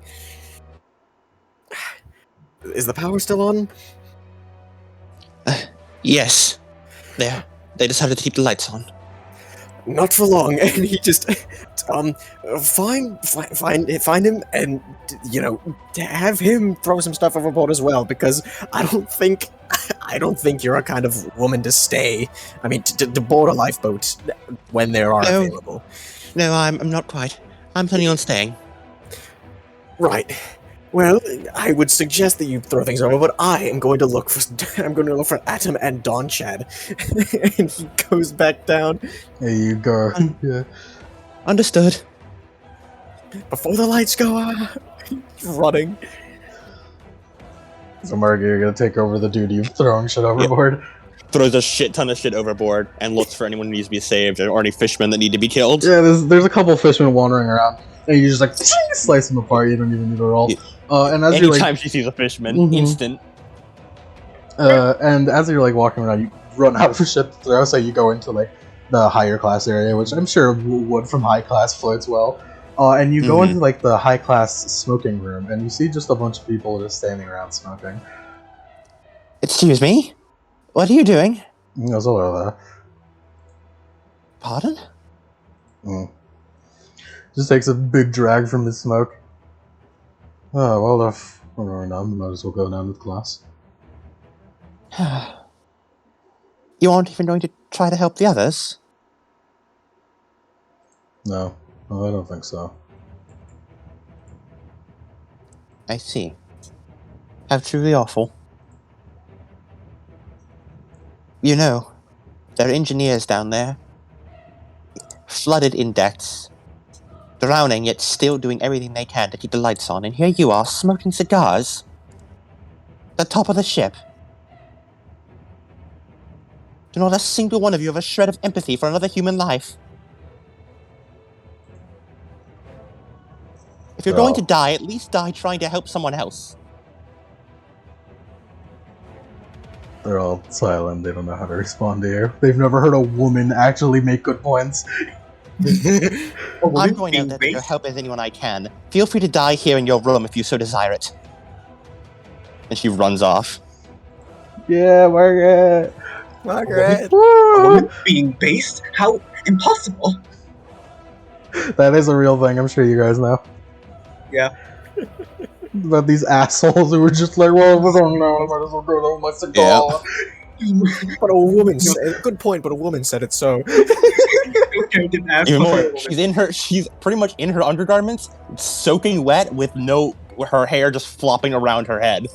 Yeah. They've seen weirder things. Yeah.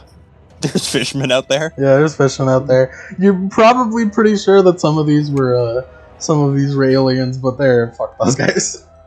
Fuck 'em. Fuck them. Yeah. Fuck him. Yeah, you just go around throwing more shit overboard. Meanwhile, with Kiran and Phil, the people holding him off with the guns have been doing pretty good, but they've run out of bullets, and shit's starting to get bad again. Well, we're back at square one, it seems. Perhaps I could pass as a woman. Yeah, you probably could, honestly. Wait a minute, no. Well, Phil doesn't know that. Yeah, Wait, no. you're not a woman? You're a man? Huh? You're a man? Yes? I mean, like, I don't really care. It's just like, huh. And as you guys are talking, through the crowd of people like crowding around the lifeboats, someone like like screams, and then like everyone kind of like the crowd kind of splits a bit to see what happened, and there's a cloaked person and a bunch of other cloaked people holding daggers, and these cloaked person seems to have stabbed this man in the gut as he just like drops him on the floor as the rest of the cloaked people start approaching more.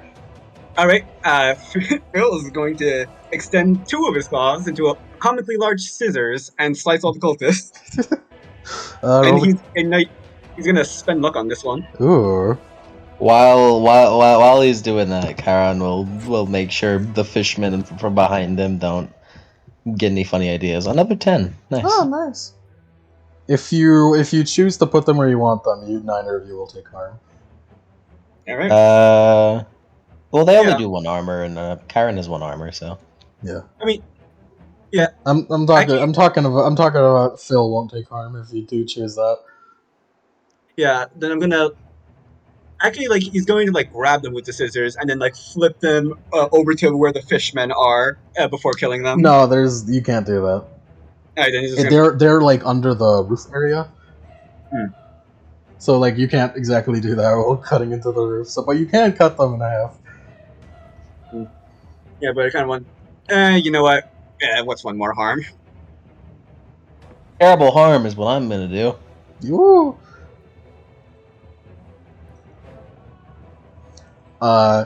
Yeah. So, what did you roll, Phil? I just spent luck. Oh, you just went like, okay. Phil, you just like fucking comically large, extend your fingers, cut like the front group of them in half. And they were like way more cultists than you thought they were. They were just perfectly lined up as to where you couldn't quite tell how many there were. But oh boy, that's a lot. And Kiran, you just like start dealing with the enemies behind by just like slicing and tearing and biting into them and kicking them off and doing wrestling moves. But two of them take you from each side and just like kind of do like a combo hook into your sides and do 2 harm. You know, I'm getting quite annoyed This person has 1 armor. I should make it 2 harm. No, it's because 2 of them attacked you. I'm getting quite annoyed that I'm risking my hide for humans. And as you're fighting off some more enemies, you hear kind of like a really loud like metal hitting on metal. As from behind the cultists, they all just do the anime slice thing. And from them comes something you've never seen before. It's like I don't know how to you don't. It looks like a man made of like metal and bronze. Yeah. Oh yeah. We'll never get to. Yeah, we'll never. No, Phil has never met Atom. Yeah, no. Karen, you know that's Atom, but he's apparently made of metal, apparently, and has a fucking electric sword. Oh wow! Apparently. Oh yeah, you knew that. Apparently, man who doesn't have a heartbeat and sounds like machine whirring. Yeah, a lot of people are like standing away from him, like the engine's like roaring, and you can see smoke coming out of them. Alright. I've seen a lot of weird shit. I've done a lot of weird shit. This is new. I have come to assist. That's the metal person. Well, you're not a human, so I already like you. Anyways, you guys should hold for impact. We're having a human group right now. We're having a non-human collection. Yeah. Like Phil's cool with us. Phil's cool with us because we're not humans. You all should hold for impact. Wait for impact? Alright. And as he says that, Chiron looks up. I should be ready to catch. I don't know what that means, but anyways, It means he's gonna catch his coffin if it falls off. well, that's in the front. You guys are in the back right now. We are. You're sorry, basically yeah, in the sorry. middle. Basically, there's no That's front or all back in nice. the middle, really. Hmm. But as he says that, you hear kind of like something like really big coming out from the water, and you could see like the water kind of displacing itself, and it kind of like rocks the boat a little bit, even though it's already being fucking tilted.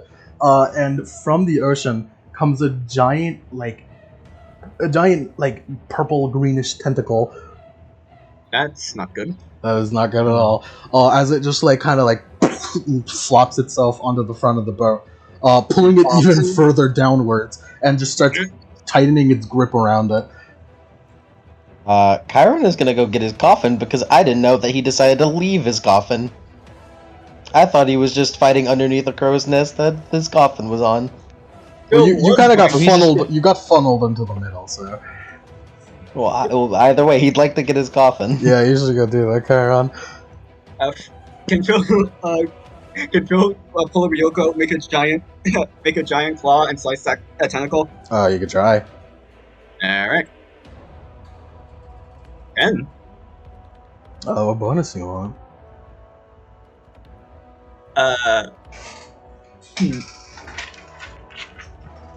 I guess move him where I want him, and of course being away. Okay, yeah, you like cut into this thing, and you could see you cut into it a bit, but it's definitely not as easy as it would be as other people were to cut. And you kind of push it a bit away. You get its suctions off a little bit. Kieran, what are you doing? You're going to get your coffin? Yeah, I better get my coffin because I didn't realize I got so far away from it. Roll to act under pressure. Okay.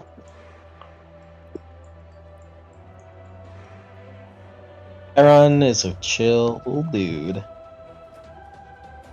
11. Oh, wow.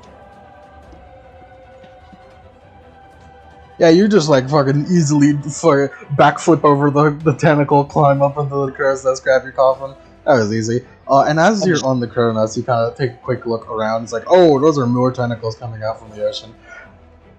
Not as big as this big ass one that just grabbed the boat, but they're smaller and thinner. But definitely equally as long. Not a lot happening right now.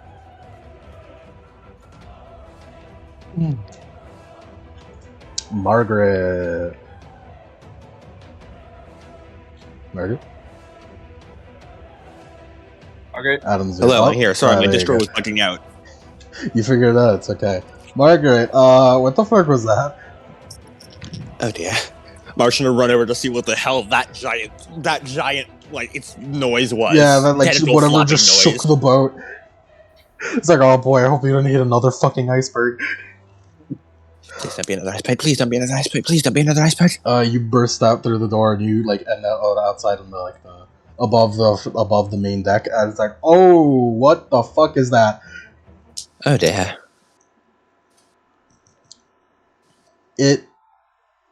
It's fleshy. It's. Have you ever seen an octopus, Margaret? Probably, honestly. Yeah, you were in high class, so yeah, this is a giant tentacle that's currently grabbed onto the boat. Okay. Oh, right. Relayan. Right. Oh well. She twirls her out and runs over and goes to chop the tentacle so it falls off the boat Oh as yeah. best she can. Oh, it kicks some ass. Got a 12. Bonus you on? Move it where I want it, off the boat. Yeah, okay. So you just like you drop down and slice into it, and it's a pretty deep gash, but it does not move nearly as much as enough to like get off the boat. Oh dear. Seems it's gonna need a lot to move it off of here. You're still on the other side of the tentacle? Yeah, Phil. There's a the one side of the tentacle where Phil is on is where all the lifeboats are, and the other side is where Kieran is, and where's like the bow of the ship is, which is currently leaning downwards. Alright. He's gonna make another slice at it. Since And it didn't Margaret, you landed on the lifeboat side. All right. Oh, hello. Hello, William's friend. Oh, hello, demon. Can't help me kill a tentacle. I'm way ahead of you. I've grown tired of these things. Making me fight for humans for so long. Actually, hold on. Could you provide cover for just a moment? And he's That's what gonna... I do best. And he's going to use Unquenchable Vitality to heal himself real quick. Nice. Roll plus cool. Alright, you got an 11. Nice. And it says on a 10 plus, heal 2 harm and stabilize. Nice. Meanwhile, Alright. Calvin. Running at full dead sprint. Calvin, you were running to dead sprint, and you're as you get lower through the decks, you start seeing a lot more blood, a lot more green blood, and a lot more red blood. And Calvin whoosh, pulls out the gun. So yeah, you just keep going down and down. Like a lot of people run past you. You're a bit like, oh, don't shoot him, don't shoot him. As you keep he's running, just yelling out, "Don Chad!" you keep running lower and lower, and once you get low enough, you see all the gates have been opened, luckily, so people can get out of here freely, which is quite different from the Titanic, let me tell you what. As you get down here, and you see a lot of evidence of a big struggle down here. Still, he keeps Don Chad. Roll sense a bad situation. Read a bad situation. Gonna make that a 12 with luck. Alright. Okay, well, first of all, there's definitely enemies down here, probably those fish people. Also, Yes. there seems to be something rising from the ocean outside of this porthole. You should probably avoid portholes. Yes. he tries. So yeah, you just like kind of keep yourself low and like crawl around and like, if you have to cross a porthole, just like do it quickly. Mm-hmm. As you like feel like the boat like rumble a bit as it kind of like gets brought down a little bit more. It's like, oh, something's going on over there. As you just keep going through the areas and you spot a lot of dead people, unfortunately. As you get closer and closer, and you kind of hear the like gurgling of one of the fish people. Can you see the fish person? It's probably around this corner. As Calvin makes a ball of force in his hand, and rounds the corner and just tosses it. Yeah, roll that. Let's see.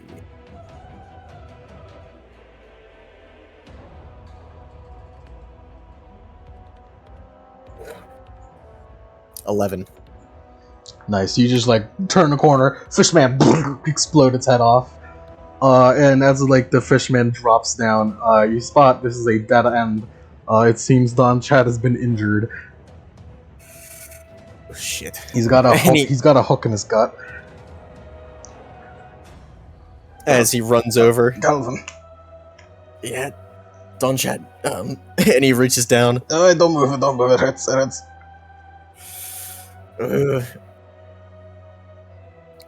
And he's going to just look and see if he's gonna try and rip off a piece of his jacket, try and make a makeshift bandage, or at least just tie the whole jacket around him as one massive bandage. This thing looks bad. This thing looks bad. All right, sorry about this, Don Chad. And just pulls it out. Oof. Roll. What would that be? Roll act under pressure. He's gonna make that a 12. Alright. Luck. Don't forget what happens when you're in that luck. I know. Yeah, you take it out as cleanly as a rusty hook could be brought out. And he's like, oh! That's And like, he tears off a piece of cloth, shoves it in there, that and then is just wraps the jacket over him. that was a sizable hole. Yeah, he just stuffs it with as much stuff as possible. And as you're And then doing this, you notice that you've been walking around in water, about foot deep. And he ties the jacket around it as tight as he can.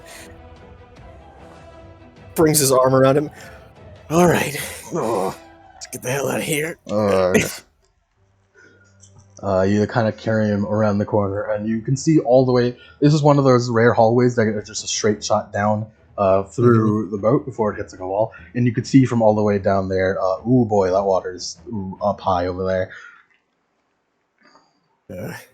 It seems the water's getting pretty high around the middle of the boat, which means that the front of the boat is fuck those people. Yeah, and he's gonna pick up the pace. You get to when you have to go down this big main hallway, and as you get to the side of the stairs to like get up here, act under pressure. Which is cool. That's cool, yeah. 6. Yeesh. Okay. So yeah, as you're like walking past here to get out of here, you have to like go a bit into the water.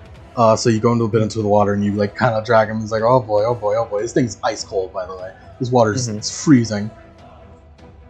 But as you like kind of get through, the wall starts like creaking, like the sound of like, and it's like you could see it's kind of bulging a bit. And by the time you notice that, it already like splashes down onto you. And you take 1 harm.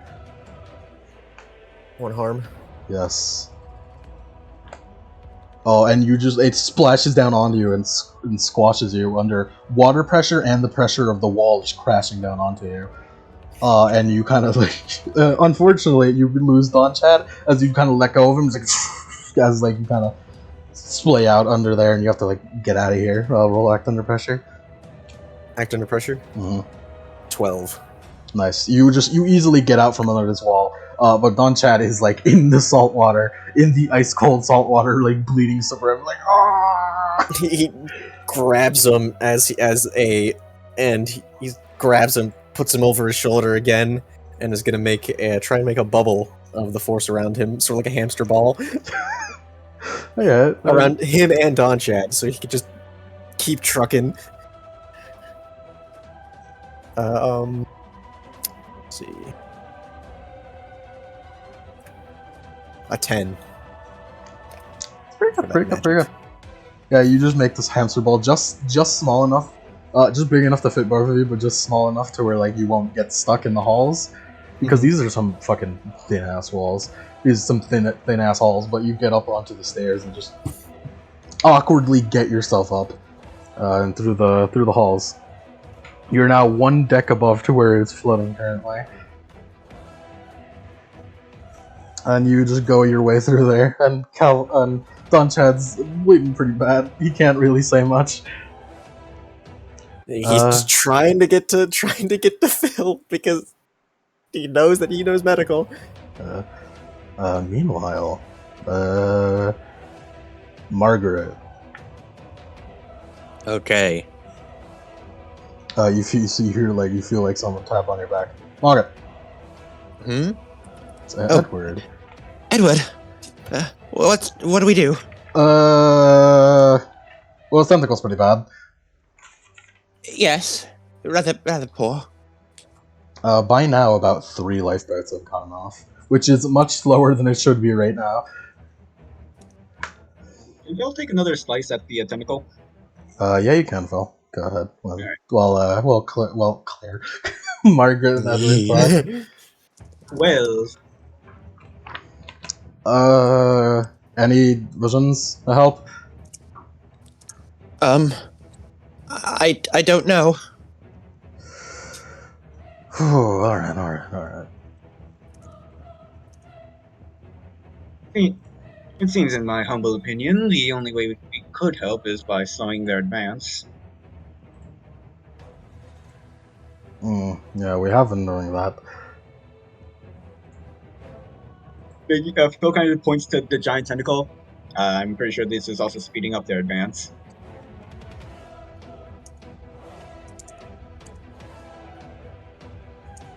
Also, he got a 12.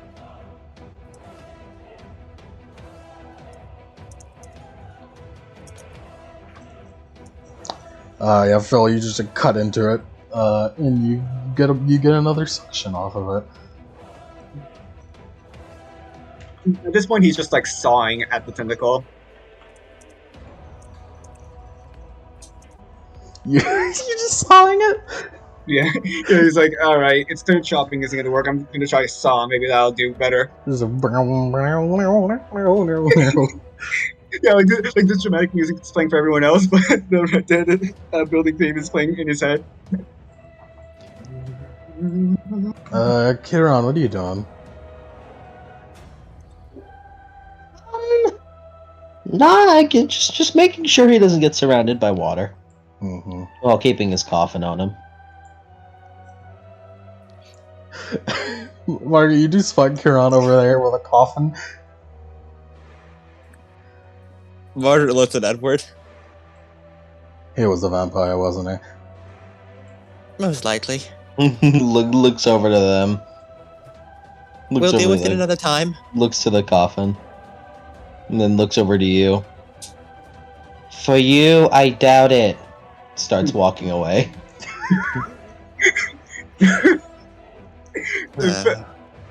Like in character, in universe, Phil's just fucking just bust ass laughing.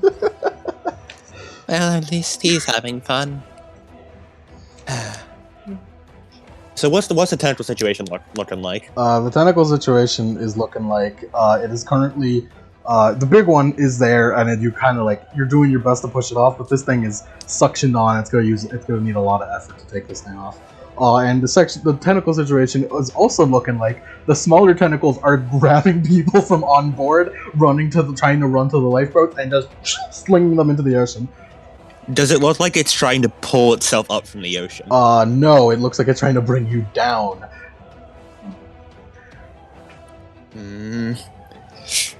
Margaret is going to run and try and like slice through a bunch of mini tentacles to protect as many people as she can, and then sort of slide over. Demon, I have a horrible idea. Ooh, I love horrible ideas. How strong are you? I don't know. Strong Can enough you to pull slide. it up? Well, I can certainly try. Okay, and she's gonna start running towards the giant smokestack. One of the Alright. giant smokestacks. Yeah, it's my plan. That's my plan. So what did what exactly does she want him to pull? The giant fucking tentacle to try and get whatever's attached to that tentacle up above the water. All right. You know what? I'm not even gonna roll for this. I'm just gonna spend luck because I want to see what happens. So yeah, Phil, you just you can feel like the muscles on this body straight up ripping apart as you're using way too much muscle mass on it. But you just want to see what the fuck this does. This seems fucking hilarious. You crazy human. Oh, as you just grab onto like the side, you're basically like hanging off the railing on the side of the boat. As you just grab like the underside of the tentacle it's holding onto the boat, and you just do your best to like try and rip it up above the water. It's like right in the tossing like the Metal Gear. Yeah. And you're doing your best. This thing's heavy though. This thing does not want to come up. Get up, you fat bastard! And as you're doing it, Margaret, what are you doing? Margaret sprints towards one of the giant like fucking smokestacks. Looks at it for a second, closes her eyes, take a massive deep breath before she readies her axe and starts cutting away at the side of the tentacles on. All right. You want to actually do that, or you want to spend luck? I'm gonna actually roll for it because I need to save my luck for what's coming next. Oh boy. I got an 8. Yeesh. You cut into this thing, and it's just like makes a hole and just smoke right into your face. You can do this, Margaret. You can do this. And she just keeps cutting away as she can, just trying to weaken its structural integrity. As you're doing that, Phil is just ripping apart. You feel like your arm is going to rip off, but you're just keep going because this is way too good. And from the ocean a bit, like the water, you know, like when something's like coming up from the water is just like, you know. Yeah. That starts happening on the edge of the water, and you can see like the shape of something deep under the water. As you just keep pulling up and up and up, and you just kind of throw it up. And for basically only a brief second, everyone is blind instantaneously. And Margaret, you could also just not see, but you're just like, oh fucking hope it works. Really hoping this works. As you just break it, and you break the structural integrity on it, and the tentacle, like trying not to get pulled the fuck up, breaks the boat, and it helps throw the smokestack off. As in that brief moment, Marge should run around and plant her axe in the ground and kick the other side of it. Yeah, and you just like in that brief moment, something unknowable, unseeable, unobtainable is brought up from the water and is then immediately bonked on the head by a giant smokestack and thrown back into the water. Sit the fuck down. And the second it comes back, the second it goes back in the water, and you could like a fucking wave just like splashes over everybody, and you like and then suddenly you could see again. If you had to guess, that was your brains protecting you from seeing something you shouldn't. Oh, wonderful. Well, that was disappointing. I wanted to at least see it. Marge sort of limps back over. It's probably better that we didn't. Alright. Also, I kind of tore up the boy's body from doing that, so... Do you think you can regenerate it? A good part of this boat is now cracked. But the giant tentacle is now off, so like where the tentacle was is basically an indent, and that's where the crack is. I mean, so the boat's still sinking, but hey, at least we stopped Cthulhu, kinda. I hope it doesn't come back up. We don't have any more smokestacks, and I don't think it'll fall for the same trick twice. No, y'all got some more smokestacks still. You got 2 more. We got 3. Just in case you got 2 more for the boss fight, yeah. No, I will say, it took most of my regeneration, and it lets me be like this. So, you know, Okay. Just keep that in mind that perhaps your little buddy won't make it through this. Calvinius. That's unfortunate. Calvinius, you have reached the surface. You, for a brief moment going up the stairs, you went completely blind for a second, and you're not sure why. And he just keeps trucking along. And now you're up onto the deck. There's a lot of fish people, a lot of people crowding around the lifeboats trying to get off. A lot of lifeboats going down. That's fucking great. That's incredible. And as you're coming up, something is coming up behind you. He looks, turns around. Behind you, you see him. Oh, and he starts running. The man with the weird kind of bugs around him and the axe covered in barbed wire and a hooded cloak you can't quite see as he just straight up walks past you. And he nearly collapses. And you see him just like pushing through the crowd of people. Well, Margaret. You just follow behind him from the crowd of people who are like, seeing this motherfucker. And someone who is like trying to get on the boat. There's a woman who's about to get on the boat, and she like steps in between the boat and the lifeboat, and she just like, slips, and she's about to fall off. But in that second, this strange individual with the axe just grabs her foot, brings her back onto the boat, and keeps walking. Oh. And he walks out to the front of the boat, and he just seems to be standing there. And Calvin, you are now regrouped with everyone. Well, it's Don Chad. Who? Oh, you must be another one of his friends. Oh dear. Oh, son of a bitch! I'm. And he sets don't- Don Chad down. Margaret, Yeah. do I'll tap. you know anything? Anything? No, I'll tap out. And then he switches back to Will. Will, a lot has happened. Oh fuck. And also searing pain. Yeah. There feels like your arms are about to fall off. What? You know what? I'm not even gonna ask. What do you need? Why did we switch out? Don Chad, he's hurt. Alright, he's gonna try to help out Don Chad then. Roll push sharp. Alright. 9. That's a big ass hole. That's like a golf ball sized hole. Is there any way you can help?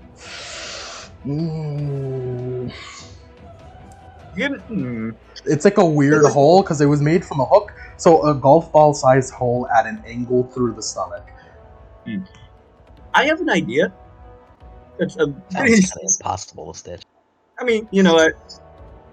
Could Will, at the cost of harm, giving harm to himself, give like Don Chad a little bit of his healing factor to heal that hole?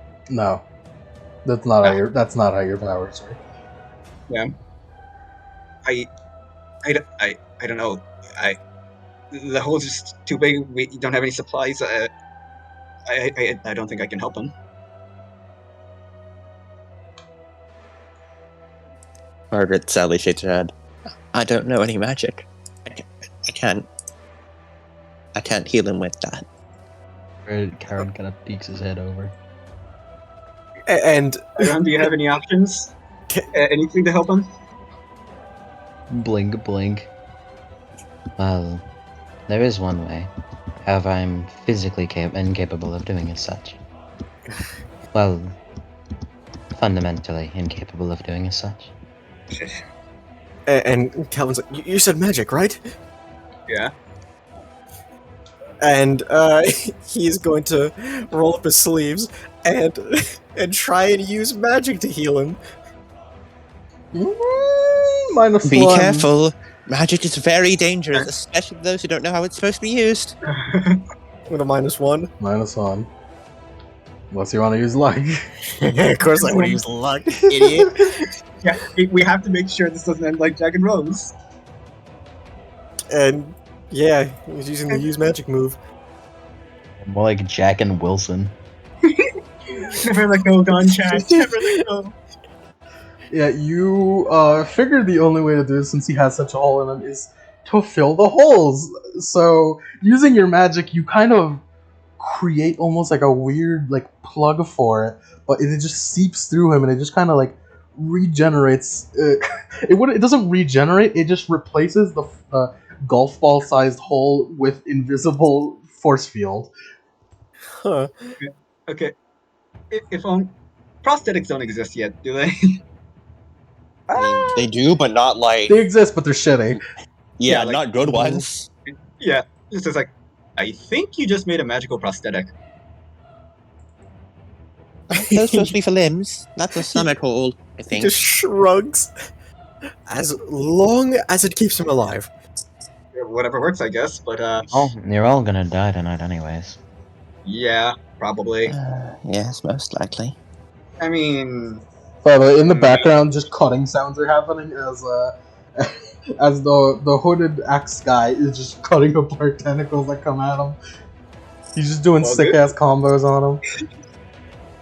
at least there's someone. So I mean, worst case scenario, maybe we can jump off. Edward comes up into the ice cold water. No. It's better than nothing. Wouldn't be great. I mean, hey. If the shock of hitting the water and the ice cold water doesn't kill you, then hypothermia will. Yeah. Yes, as someone who was just in the ice cold water in the boiler room, it wasn't great. I mean, maybe if I spend a favor from Will, I could at least save one of you. Maybe. I don't think I'd like to trust him with my life. Neither would I. Yeah. I think he likes me. Well, I don't know. But you are something. You're something entirely different than human. I don't know even. But He is a vampire. I cannot cross running water. I will also likely be buried under thousands of pounds of water if I Whatever. do not find some manner of out of here. Well, if we're all going to go out, we might as well go out fighting. I can get behind that. Kirana, you do think about it. Your coffin could float.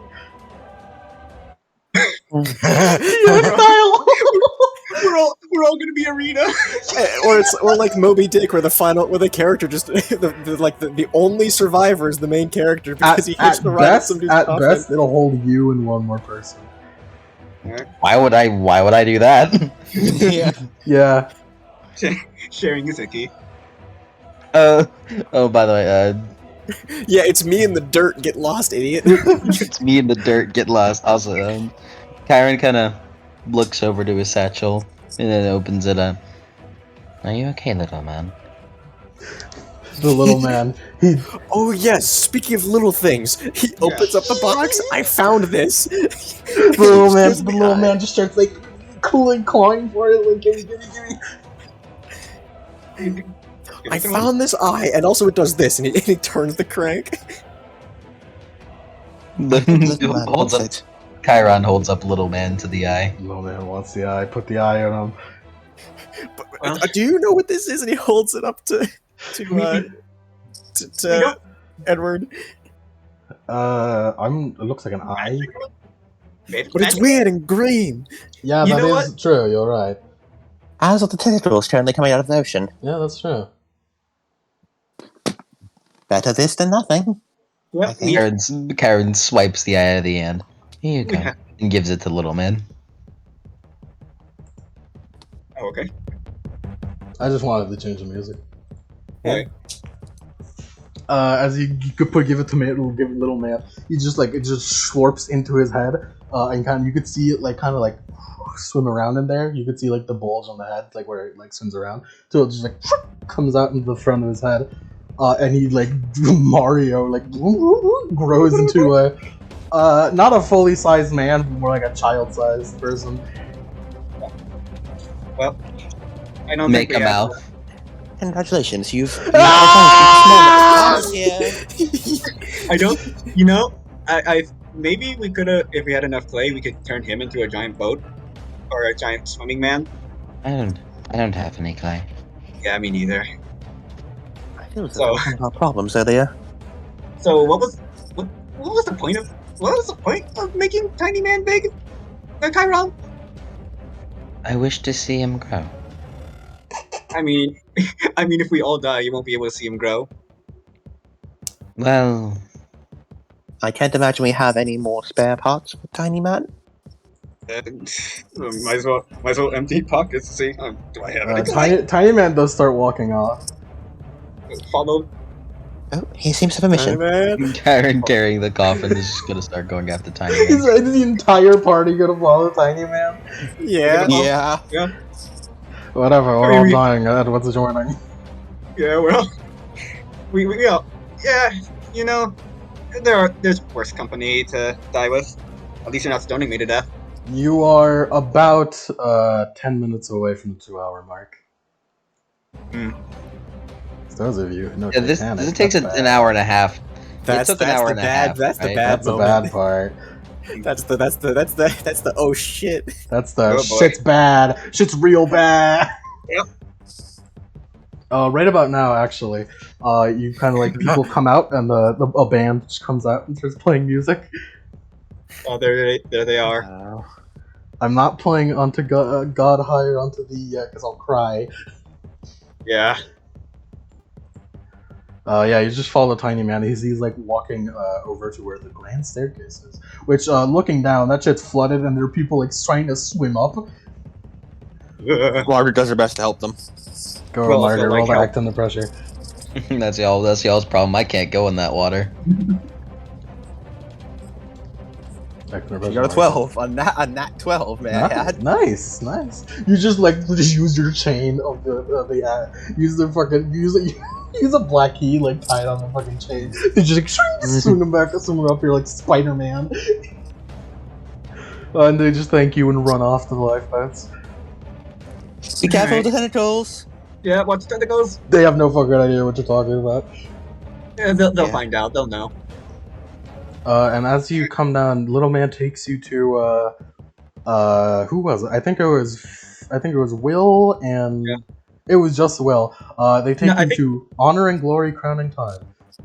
No, believe- Calvinius and Margaret know it too because they Calvin, had yeah, that. Calvin, yeah, you had tour, the yeah. you had the The tour. tour. Yeah, the little man Yeah, the takes tour. you to Honor and Glory Crowning Time, which is currently about in shin deep water right about now. It's- Is that water a modicum of still? That's definitely not. You just have to stand on the fucking steps above it. It's like, oh no, thank you. I mean, you need help with that, Tyron, or? He's like, the tiny man's pointing at it, and he's doing weird poses. Like, he's like No, I just roll just plus feasibly- sharp to interpret these poses. I just feasibly cannot ever cross running water. So I mean, I could carry you, and also 9 again. Margaret got a 3. I think I don't know if that'll work. Margaret, you must want to dance off.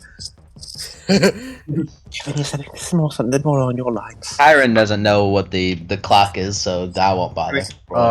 And Will, you're noticing that the hand movements they're doing, they're kind of like putting their hands, moving it around clockwise, and then they stop at 12. Maybe you want me to push it to midnight? Nodding. All right, he's gonna push the hands to midnight. Can't do that here. Oh, the master clock. Maybe I can't. Yeah, Margaret's like, Oh, right, the master clock. All the clocks need to run on one other clock, don't they? Oh yeah. Okay, was like upper time? I'll be honest. I wasn't paying attention at all. I don't remember where it is. You. Calvin, your only hope. this is the most Margaret with her -3 sharp can remember. Calvin, you're our only hope. Margaret Yes. remembers that there's a master clock. She cannot remember where it is. I can't remember where it is. That's the thing. None of us remember. It's been like weeks. Wait a second. Adam, remember. Margaret. I think I remember Wait, say it. Where? in the captain's cabin. Yeah. Okay, we gotta go. Okay, Yes. do we take Tiny Man? Do you want me to take this clock? Now, with Tiny us, Man or- just like stands on the fucking You're on the under that on the thing. railing, just like pushing you to go. Oh, okay, we're going to the captain's cabin. I got it. Off we Hey, go. this is actually a time travel device. This is how Adam got here. We see the party. We see the party in the modern times. You mean me in the modern times? Now we time travel. You're stuck with us forever. Please let us I'm show going up to the in the captain's same. cabin. No, we time travel successfully, and we end up, and it just. Oh, wait a second. What? Why is Santa Claus there? And we just get obliterated. Is Santa Claus real? What the fuck? You guys head to the captain's. Committed to human population. I'm fine. There's a lot of it's crazy out here. First of all, oh shit, that's bad. You just kind of like walk into the captain's area, and the captain is currently giving orders to the last few people who are still here. Captain, you remember the little clay guy we had? Yes. Apparently he wants us to like set the clock to midnight. Oh, the master clock's behind me. Alright, we go and set it to midnight. Thank you very much, Mr. Captain. You all should get on the lifeboat. As if they would let me on. He still like has Don Chad slung over his boss. shoulder. I could possibly pass, but I need to carry this with me. Pat's coffin. And I have no intention of leaving. Your innocents are still in danger. And same here. Dr. She's Oak. dead. Do you think we could put Don He's Chad dead. on one of these? Well, On wish Ted you will luck. die. And Anyway, while you guys are talking, Yep. none other than the guy who built the boat comes in. Thomas Andrews, I believe his name was.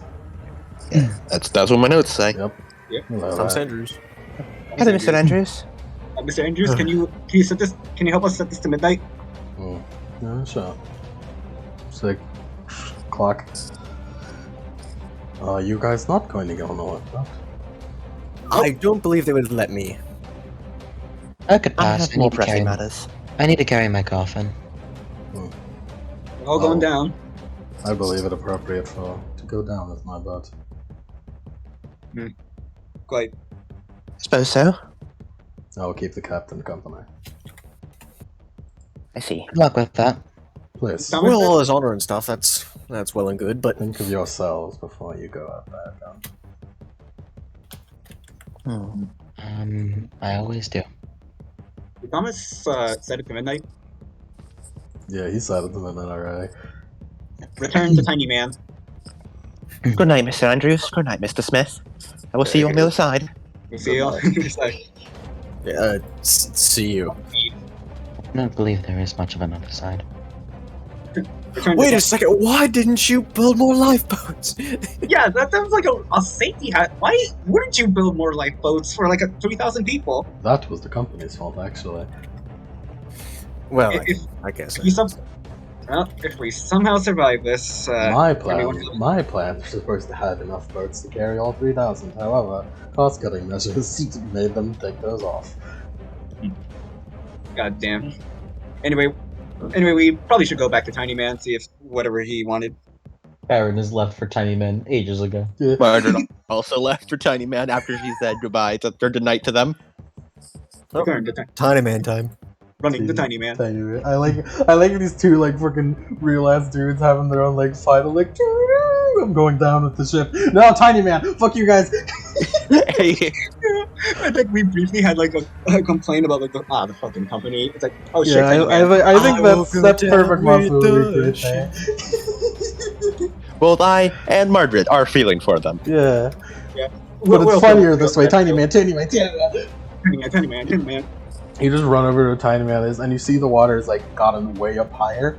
But the Tiny Man is seems to have like when the clock put on itself until midnight. There's a little statue on the railing, and Tiny Man went down and grabbed something from there. And it seems like does like a weird bunch of like weird like starts like morphing around. And he just like a fucking. He just like floats up like fucking god, like just starts floating up into the air out of the water. Margaret holds on to the cross around her neck. Todd Tiny Chen- Calvin looked up, like, oh. Aaron holds onto the cross on his neck. It burns your hand a little bit. Tiny Man? What? And he just starts like spinning around. It's like he's like a bright flash of like. It seems like Tiny Man is no longer Tiny Man. He's regular man. My God. As he just straight Tiny up like Man. Superman, like no, not Super, Ultraman, like. Yeah, we never out. got rid of. I never got rid of his mouth, by the way. He's been screaming the entire time. He's like, ah! As he just like Ultraman, hands up through the air, smashes through the fucking ceiling glass out into the fucking outside. What? Margaret gives a salute. What in the actual fuck just happened? Tiny Man just grown up. He is No. Norman. Well, that's... I don't even know what to say to that. But you know what? A small part of me is very happy that Bill isn't seeing this. I can at least hold that over him. Yeah, you guys like step outside because this water's getting real high up. You guys like step outside and you watch Tiny Man just like flying around, screaming and just punching tentacles. Look at him go! Tiny Man. Tiny Man was the first PvZ character. He was the first PvZ character.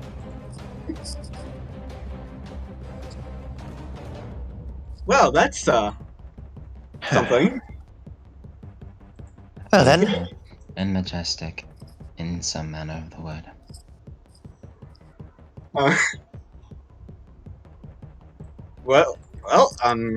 I guess Tiny Man. You're officially at 2 hours, but there is one last thing to take care of. As you see on the front deck, currently just being intimidating and not being attacked by any of your pals here that are helping out, which are Atom the cyborg, cyborg ninja samurai person, weird cloak man with an axe who's cutting apart shit, and also normal man. Norman. Norman the normal man. But on the front deck are a couple of cultists and one cultist who you remember, Margaret, who seems to be the head cultist, as they have a different colored hood. Gun, trained. And they seem to be just praying in general. We should kill them. Yes. Margaret runs over and just leaps How many- off towards them. So anyway, I started blasting. And she just slams her axe. Like, are they like in a circle? Yeah, they're like a circle. She slams her axe in the middle and like lands on the shaft of it. Invo got a 9. They're just Oh, yeah, there we go. they're like chanting Relayan. I'm going to have to politely ask you to stop that now. And as they're chanting Relayan, they take out knives. Do I even enough. want? Now you know what? Unless absolutely necessary, I'm not gonna switch out to Phil.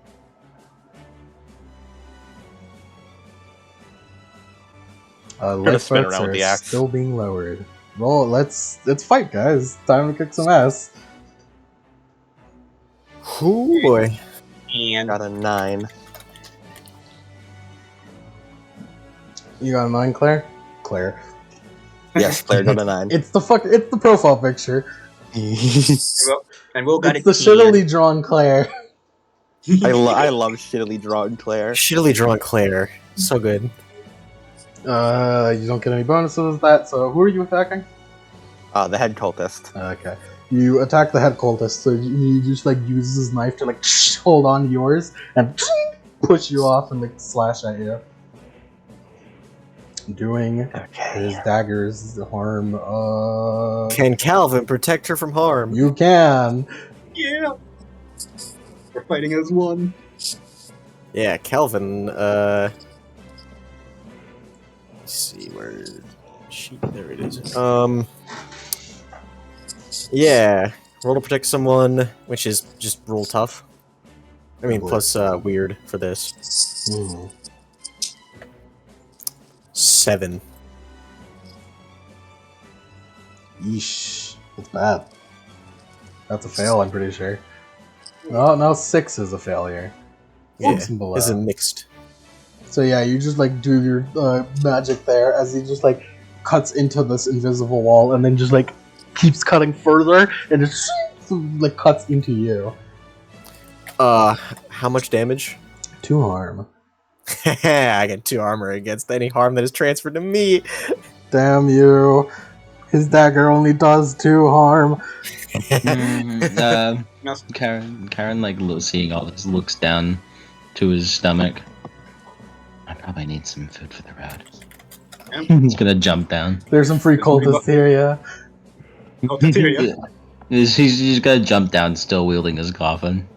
Okay, Will had got a 10 to shoot the head cultist, by the way. What bonus you on? Grievous harm.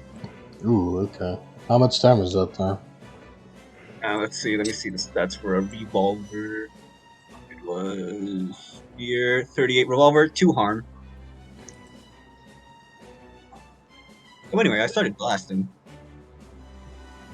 I imagine Tiny Man is also screaming in the background, like we can still hear him. Yes. Norman?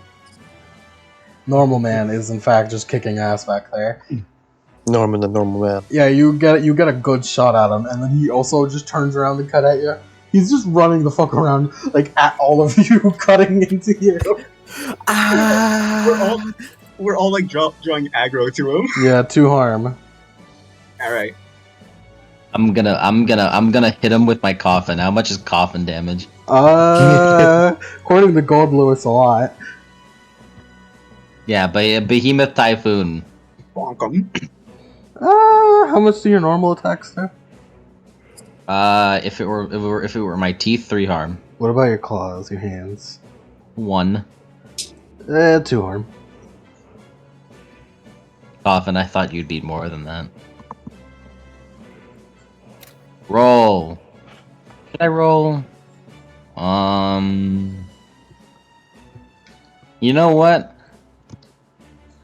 I could spend 1 luck. I haven't spent any luck, and I have a life. And you know, I could potentially have a life outside of this session. Yeah, no, Unlike you fuckers. I'm like, Yeah. I'll spend a luck, and it should be my only luck I should need to spend. You And just like bash the coffin into him. And as they bash into him, it just like it basically throws him over, and the hood comes off, revealing who the head cultist is. which was Only Will know. It is the Irish churchman priest McCaffrey? McCaffrey. What the fuck, man? I thought you were cool. Do you know this man? Yeah, he gave me the Bible. What?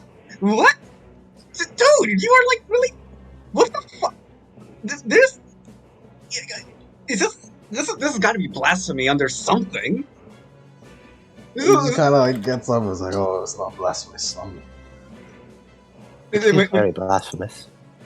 Will like pulls out the Bible he gave me. Wait, is this related? Is this a Cthulhu Bible? No, it seems to be a normal Bible. So what? Do you have no value in this? What was this given? Just like nothing, huh? Yes. Will's gonna shoot him.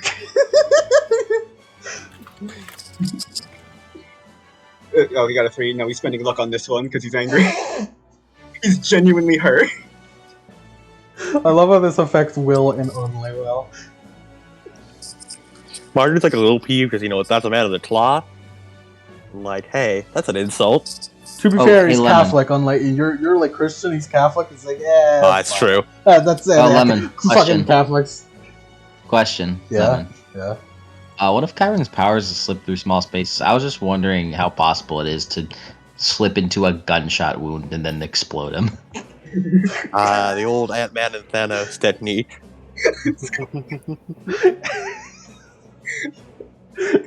You need an exit, is for that. I mean, Will spent luck and got 12. Anyway, you shoot him in the gut. He's like, oh. Did that leave an exit wound? Fuck off. Just shut the fuck up. With the luck, can I make it an exit wound? Shut the fuck up. Oh, yo. Oof. Why do you all do this? Why We don't do want to you die. do this? To awaken the Lord.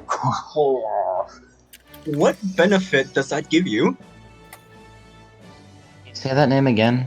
I believe he's speaking Malayan. I don't know what that is.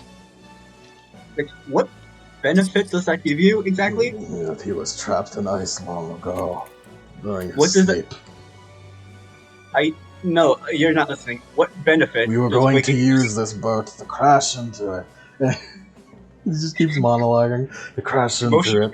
And he goes, he's crazy. I don't respect his monologue at all. You could just Margaret's shoot him. just killing other I'm cultists gonna- while waiting for him to finish. You could I'm just gonna go. bite his head off. Yeah, I'm gonna- you could all just attack him at once. Yeah. He's like, no patience. Like, yeah, no, fuck you.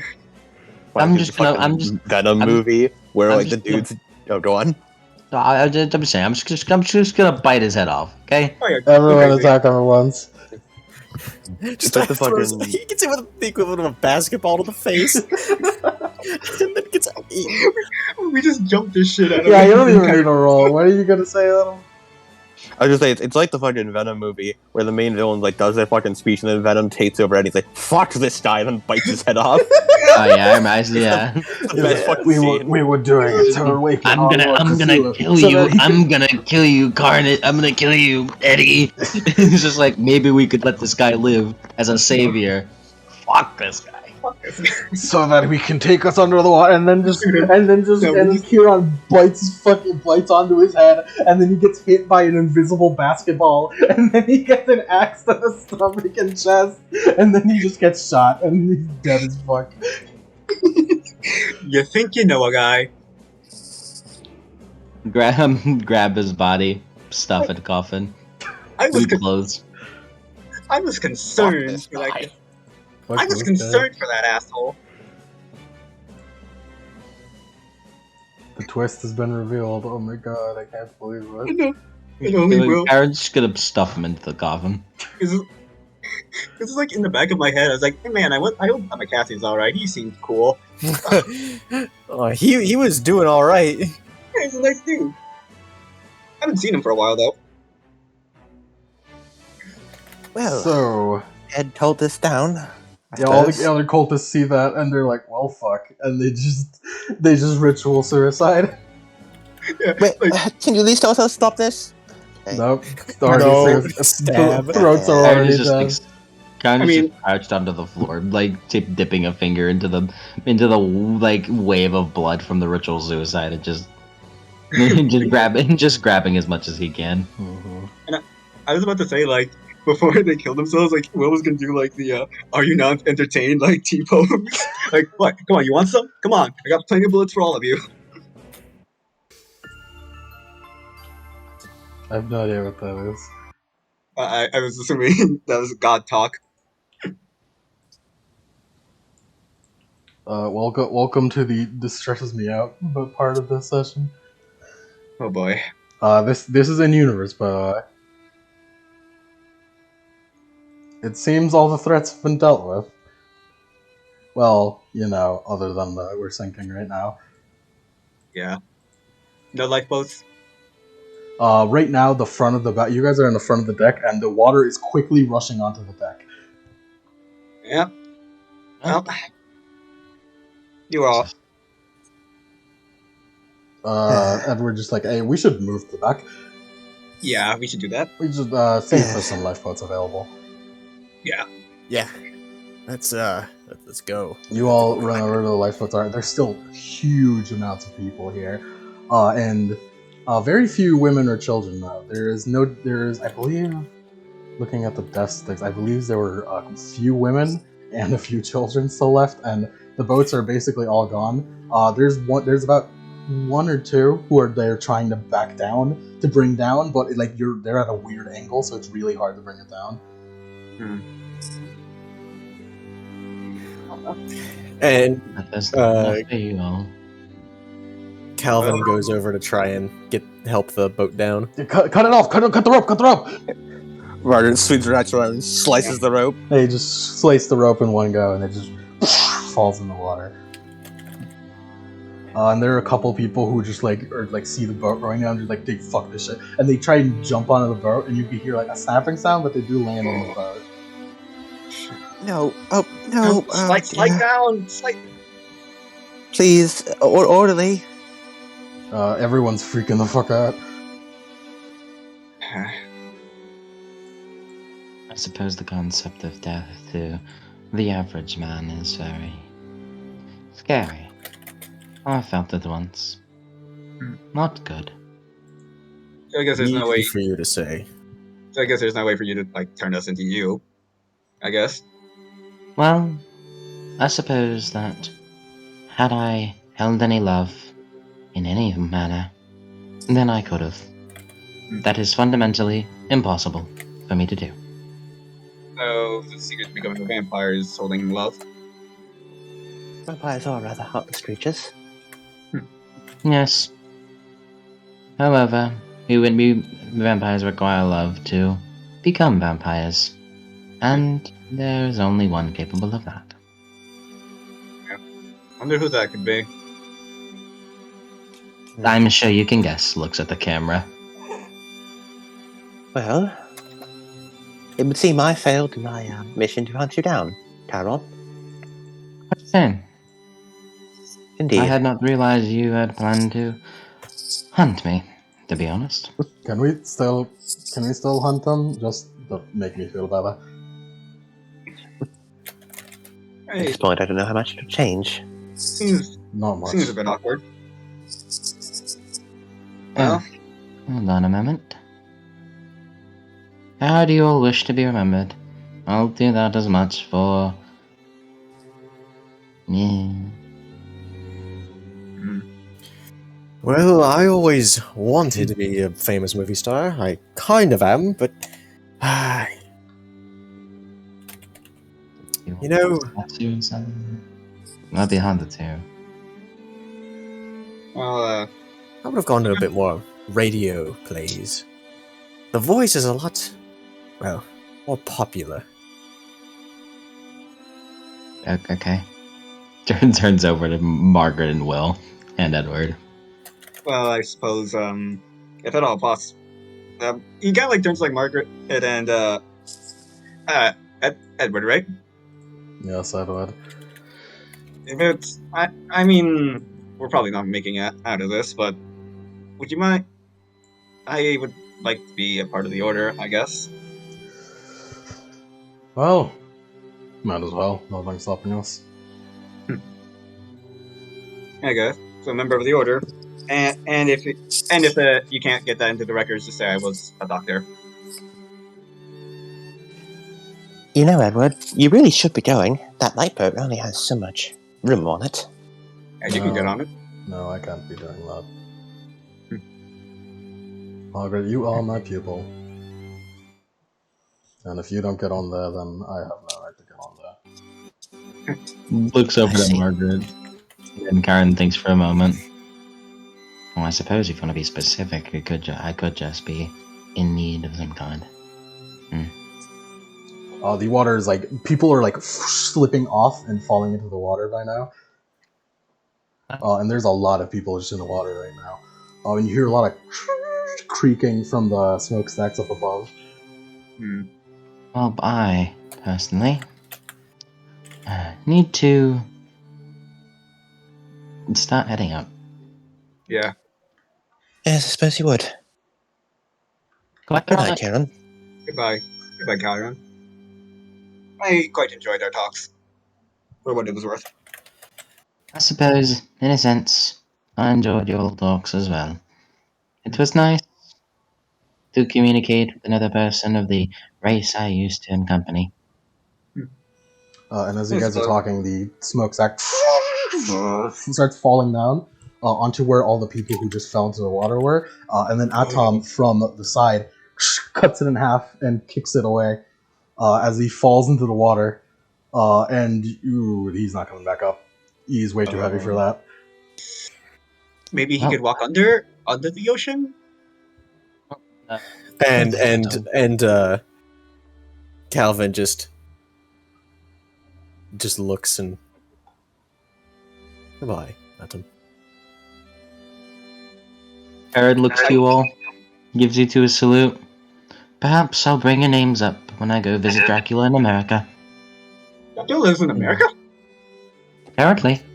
For him, I guess. What if he does movies? Shrugs. I just wish to see him again. Bye-bye. Is there a Bye. moonbeam around? There are, but as you're like still talking, the group of people still in the water, there are a bunch of hooks and fish people start like circling around them, and then from below the water, the hooded man with the axe comes up and just like a shark, it starts like slicing through him. Yeah. Yeah. Good night, Mr. Axeman. Can Will do like the friend thing where like you all put your hands into a circle? Yep. Like this one? I mean, Chiron doesn't need to, but he kind of wants to try it. Just for a second, Karen will do it. Just to humor you Calvin does it. before running off and then jumping onto a moonbeam and surfing as far as it'll go. And off he Good night, goes. Chiron. And whenever Chiron gets close up to the water, just kind of jumps onto the coffin and skims away. Yeah, he just lands on the coffin's floating on the water, and he's just sitting in there. What an asshole. It's like the previous one. I was like, And he is a vampire. Yeah, you're right. We should have killed him. Perhaps. Like from far away, you see him like rip off a hand and start munching on it like chicken fingers. You guys are around the back half of the deck right now, and you hear like a lot more creaking as the middle of the boat seems to be snapping, and like you're basically almost completely vertical right now, and you guys are holding onto the railing, and it seems the middle of the boat is about to snap in half and drop you guys. Well, until we meet again, everyone. Until then. Well, I've got one last trick up my sleeve. Hope you guys will like this on my own silver screen. And he's gonna try and make a wall underneath all of them to float on. And as you're doing that, the boat keeps cracking and cracking, and it snaps. And in that moment, from below the water, the big ass tentacle comes up, and there's one behind you guys too. And they both come up and wrap around the two halves of the ship and start holding them up in the air. What? Huh? But it seems like it's just holding them up in the air as to grab them, and it's going to pull it back down in a second. Oh. It's not. The Cthulhu isn't Good night, having a William. heel turn. And good night, Hevinius. And good night, Edward. Good night. Good night to you as well. I don't know if this will hold. Yeah. I mean, we might as well try.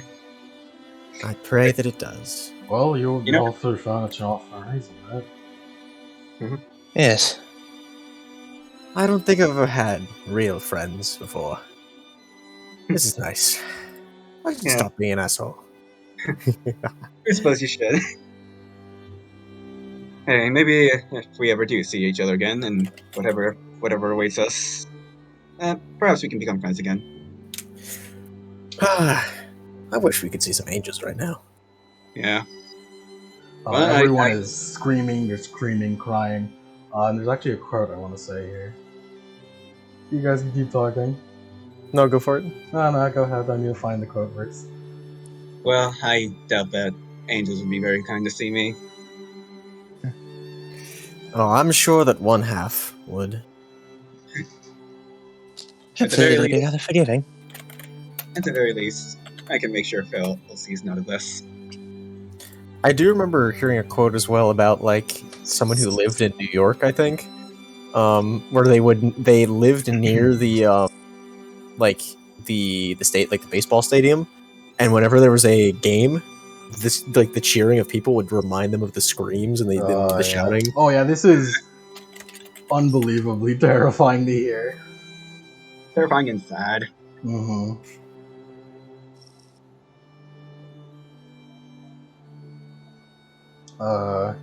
Trying to find it. I can't find the quote, but I'll say it from about what I remember it.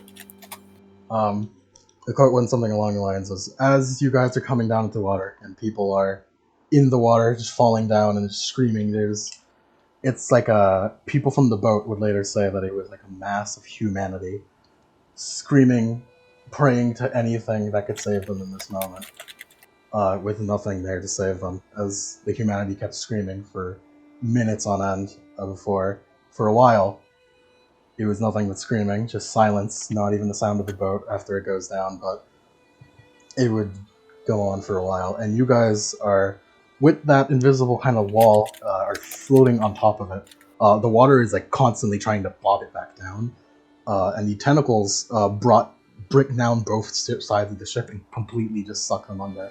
And the suction of it makes like a suction hole, you know what that means? When Yeah. boats go down, and there a good chunk of the people that are like floating around trying to catch onto any furniture that is left over just get sucked down instantly, and their screams are instantly snuffed out. Good night, all of you. Good night, everyone. And there's more tentacles coming and more fish people, and normal man comes down, just slices through all of them, punching them, as the tentacle grabs on the normal man, one of the big ones, and just brings him down too. Good night, normal man. Good night, Norman. Right. And now there's just the four of you left on this invisible platform floating here in the ice cold water. Well, even if we... I mean, Calvin, there's not... You probably don't have enough energy to just bridge us back to land, do you? That far? No. Well, the least we can do is not make it easy for them.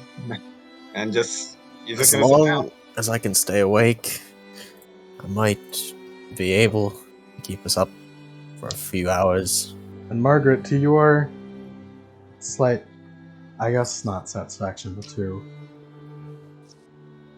I guess, the ease your worries a little bit, the lights did stay on until the final moments. That's good.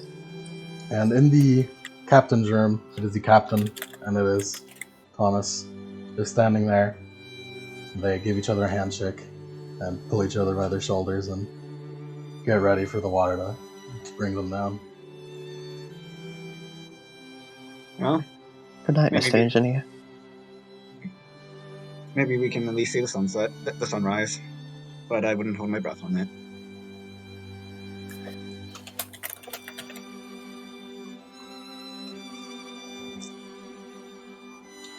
And you stay there like that for about a minute. And it is deadly silent, other than the screams of people. No, none of the sounds of explosions or creaking of boats or tentacles or fish people. Just nothing for a while.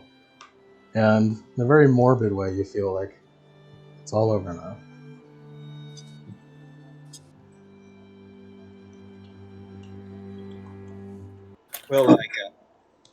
Will takes off his glasses.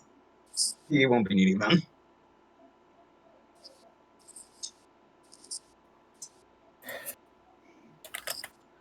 Margaret's used up all our black keys a while ago, and her axe is long gone as well. It is said that the ice cold water felt like 1,000 knives being driven into your body. And you were using all of your willpower to just stay away from getting into cardiac arrest from how cold it is. You were freezing. You could feel you can feel yourself freezing to death. But luckily, Don't there Chad. are 4 of you here, well, 5 of you, and you're kind of huddling around as the water still like splashes onto you. Oh, you're trying to keep yourselves warm. You think there's an iceberg somewhere we can rest on? I feel that we passed that a few hours back. Yeah. I mean, look on the bright side. At least we're gonna go out in one piece.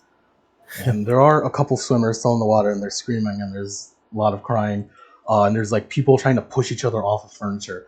And in that moment, you could hear like the deep, deep voice of the captain scream out, "All right, boys, good luck and God bless you." And then that kind of like stops everyone fighting for furniture. They just try and stay above their heads above water. That is an actual coat, by the way. Yeah. Yes. Man. And the lifeboats are off. One of them does try to come back for you, but there's a lot of screaming over there, just telling you, "No, we can't go back. We can't go back." And there's a lot of arguing, and this goes on for a little bit. But then, once you really just feel like this is all over, now you just have to wait. You just keep your head above water, and it'll be all over. In that moment,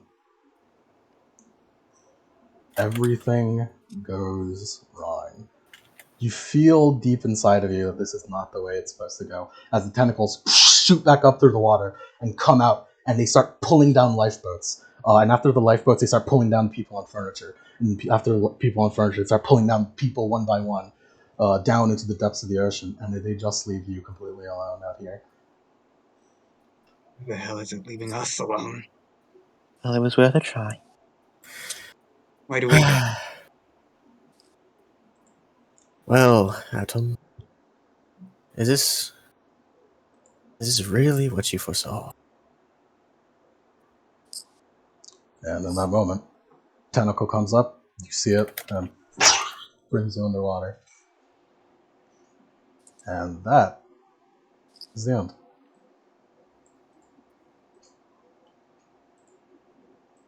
R.I.P. Killer DM. Yo, it's true though. Killer DM.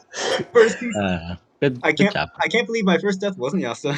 But yeah, that In was. the world of Monster of the Week, the Titanic had no survivors. Oh. Wait, what about Chiron? Chiron doesn't count. Oh wait, yeah, Chiron. Oh shit, I forgot about Chiron. Chiron was brought down too. Chiron was brought down too. No. Kyra got pulled down too. Chiron got pulled down too. I forgot. No, Lemon, you said it. That's the end of the session. No, Chiron it's wins. not because you're still in There's a epilogue. lot. Fuck you. He said it. He said Get it. fucked. Get fucked. He said it. He said it. It's on record. No, It's you're not still in like- epilogue. Get fucked. Chiron gets brought down too. Nope, get fucked. And then Chiron's the last one left, and then boom, you get sucked down. Okay. And then the sun came up, and He really, this guy really is a killer DM. Look at him. Killer There you DM. go. He really is a killer DM. Chiron got out fair and square long ago, but nope, they got pulled out too. This guy really is a killer DM. Now I need to ask: is there another session after this? No, but there is an especially long epilogue. Let's go. It's almost as if the end is not the end. Man, I just have to say, how is Lemon able to balance whoa cool Lovecraft fight thing and also really poignant retelling of the Titanic? It's called genuine childhood trauma from watching Titanic. I will say the thing that got me the most were the engineers keeping the lights on. That Yeah. made me, Adam, genuinely sad. Yeah. Margaret's little thing there to like the people, like the upper class, was me, Adam, being genuinely mad at them. Yeah, fuck those guys. So congratulations, Evan. Your Titanic managed to bring an actual emotion in me. Yeah. Legitimate anger and sadness for these people. Emotion.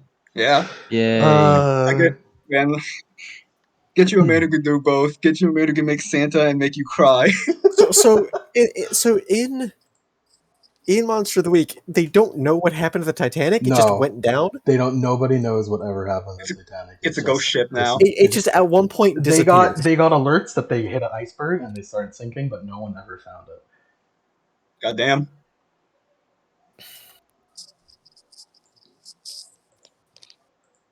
Ooh, this is intermission. Epilogue time. Would you mind if I go take a pee for intermission? Go Yeah. take your pee. No, I don't I'm gonna mind. Take a pee. I can confidently say that Phil would be fucking pissed that he didn't get to see any of this shit, and that makes me happy. Good job. That Phil was fucker was. upset that he didn't get to see so many people die. Yep. That if he could see what Will was seeing, he'd be mauling right now that he wasn't there. Oh, I'd like to point out, personally, Chiron didn't get hit with his weakness, and therefore he didn't Chiron die. lived. So really, Chiron is an actual Both survivor. underwater. He's just, Now you're underwater in the running water. well, I mean, the thing is that no one survived. Chiron never survived to begin with. He was Chiron? already dead. Chiron's undead, so yeah, no. I refuse to believe. Chiron was dead from the beginning, so if you think about it, it was like anti-surviving. True death. Final death. It's Didn't not expect- final death. It's more so he just kind of sits under the bottom of the ocean forever now. Yeah. Didn't expect to feel something for Will and Phil of all. Well, Will specifically. He was like, God damn. It's okay, well.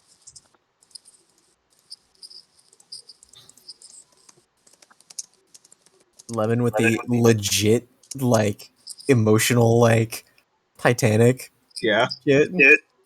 And again, your previous session was Santa Killers. Yeah. That also took place in the same universe. Scan And he will not specify at what point did it take place. It could be happening. right now. No. Well, because It was it's 20. 1900. It's 20x. So it's before the turn of the century.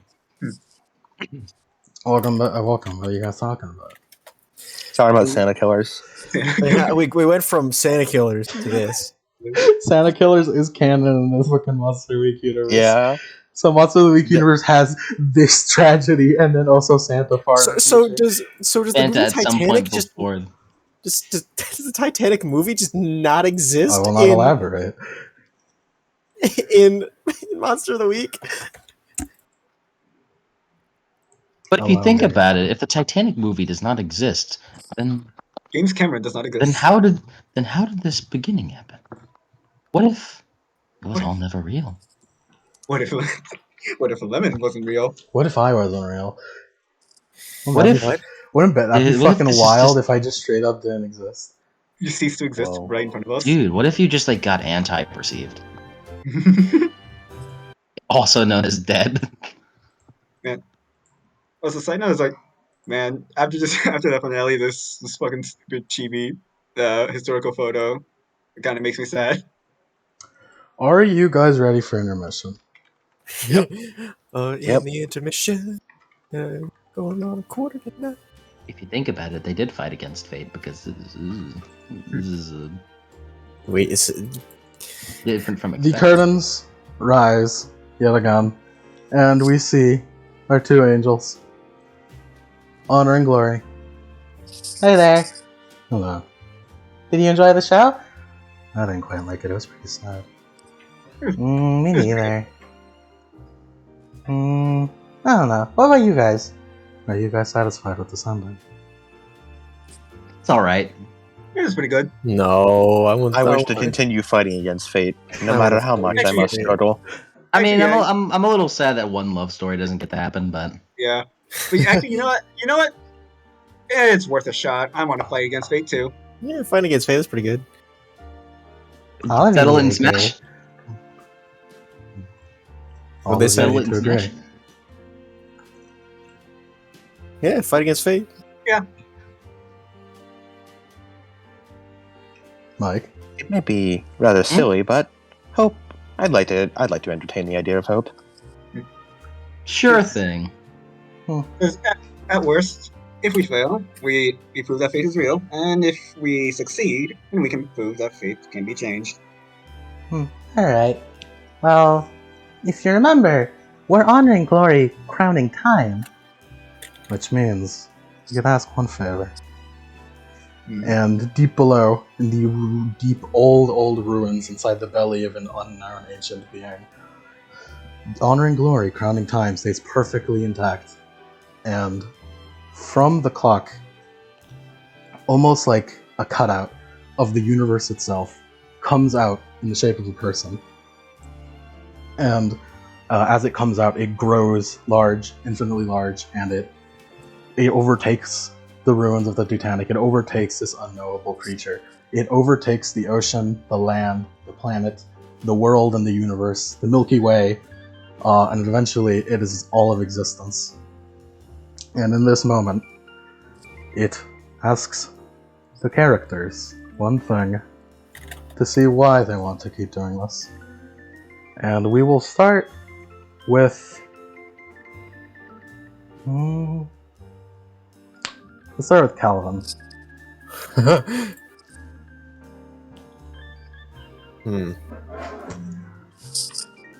Hold on.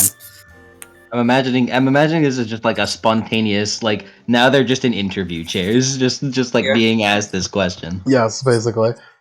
I imagined like there was like the camera pans to like everyone's like corpses underwater before we like wake up in chairs. Oh, I think I know what to play. Once there, everything comes through.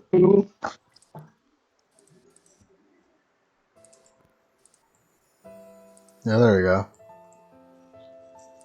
Calvin, we are going to look into your memories and look into a turning point in your life.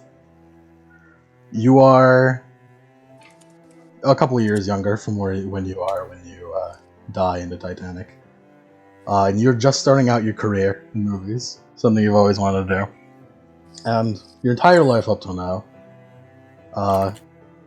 your father has been a normal father for the time, a bit unsupportive, borderline, honestly, abusive, emotionally and physically. He has definitely beat you with a belt and a spoon and a few other things. But most of all, what will linger with you most of all is the emotional damage he caused you. He would always tell you that you are nothing, that you can never achieve your dreams, that being a movie star is stupid and you should just go into a trade job. That you shouldn't do this. And you never listened to him. You tried your best never to listen to him. And towards the beginning of your movie career, he actually got very old. He had you very late in his life. And he is very old and a lot frailer. He's probably near his 80s or 70s. And you come to see him one day out of request from your mother. And he is, when you were younger, he was much larger, taller, imposing, probably because you were smaller as a child. And that memory of him still lingers within you. But seeing him now, incredibly thin, fragile, disheveled, he looks like he can barely get up from his bed. But you know that he can't hurt you anymore, but you're still afraid of him. And, he's come to talk. Go ahead, Calvin. You wanted me to visit? Yes. What are you doing, son?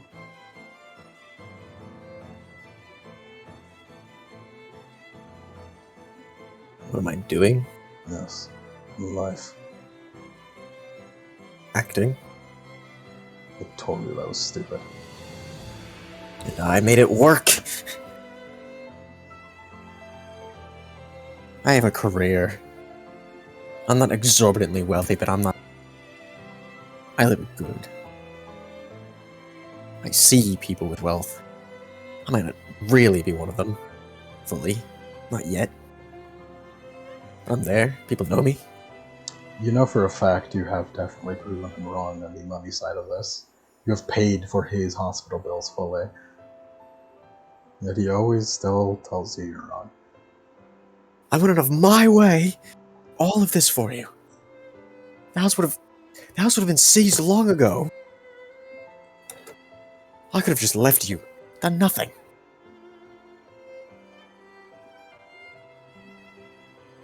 Son. Everything I've done. All of it. So you can be stronger.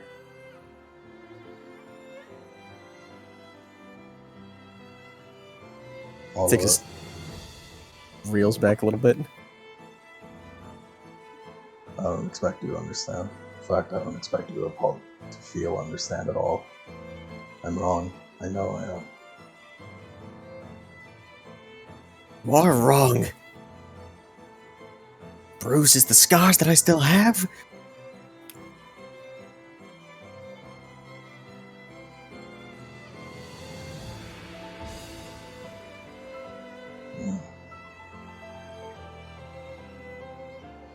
Just kind of looks away.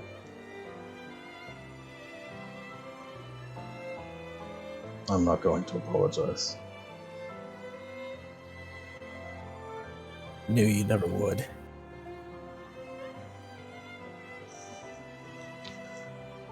So you left. You continued your acting career with a good amount of success. And your father would eventually succumb. And in his will, he gives you a family heirloom, something passed on to him by his grandfather, a golden pendant. And even though he is gone, you still feel it. Like, his words always beating down on you. And you don't know if you'll ever heal from this. But even though you knew he was like at the end, disheveled, he couldn't hurt you at all. Couldn't even come to ask for forgiveness for something he's done and know he was wrong. Still afraid of him a little bit. He wears it every day. Just spite to keep him going. And that is the end of your thing, Calvin. And Calvin, you are in an infinite nothing right now. You don't even know where you begin and where you end, but you are being asked one question, and that is, do you intend to fight against fate? Yes.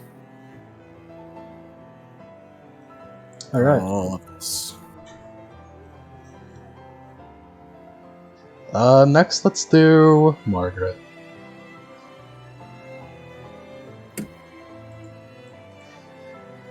All right.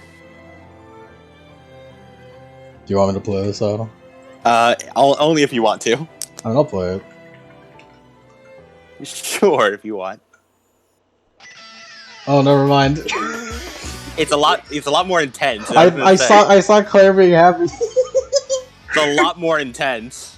I know that Claire isn't. I know Margaret's intense. I know Claire isn't supposed to be happy, so that's why I thought.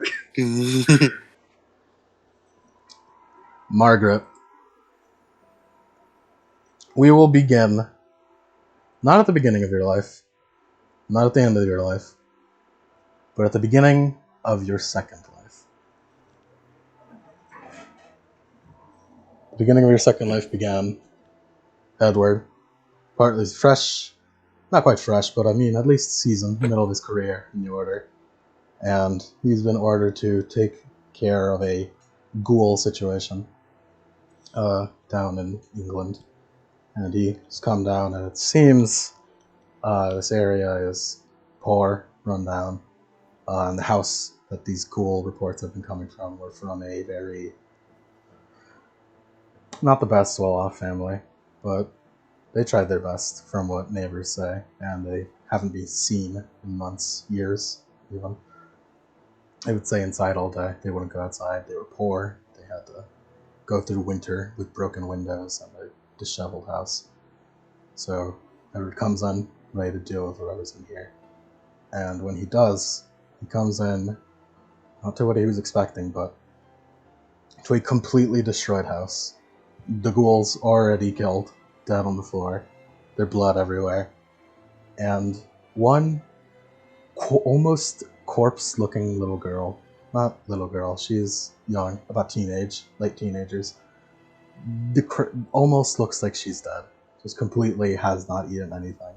And she just holds one rusty knife in her hand. And Edward immediately goes over to try and do any first aid that on this girl. And just cutting from there, he took her back to the Order. They nursed her back to health, but she is completely emotionally unresponsive. The theory is that their parents, entire family, mom, dad, sister, brother, were all turned into ghouls, and she was left to have to kill them all.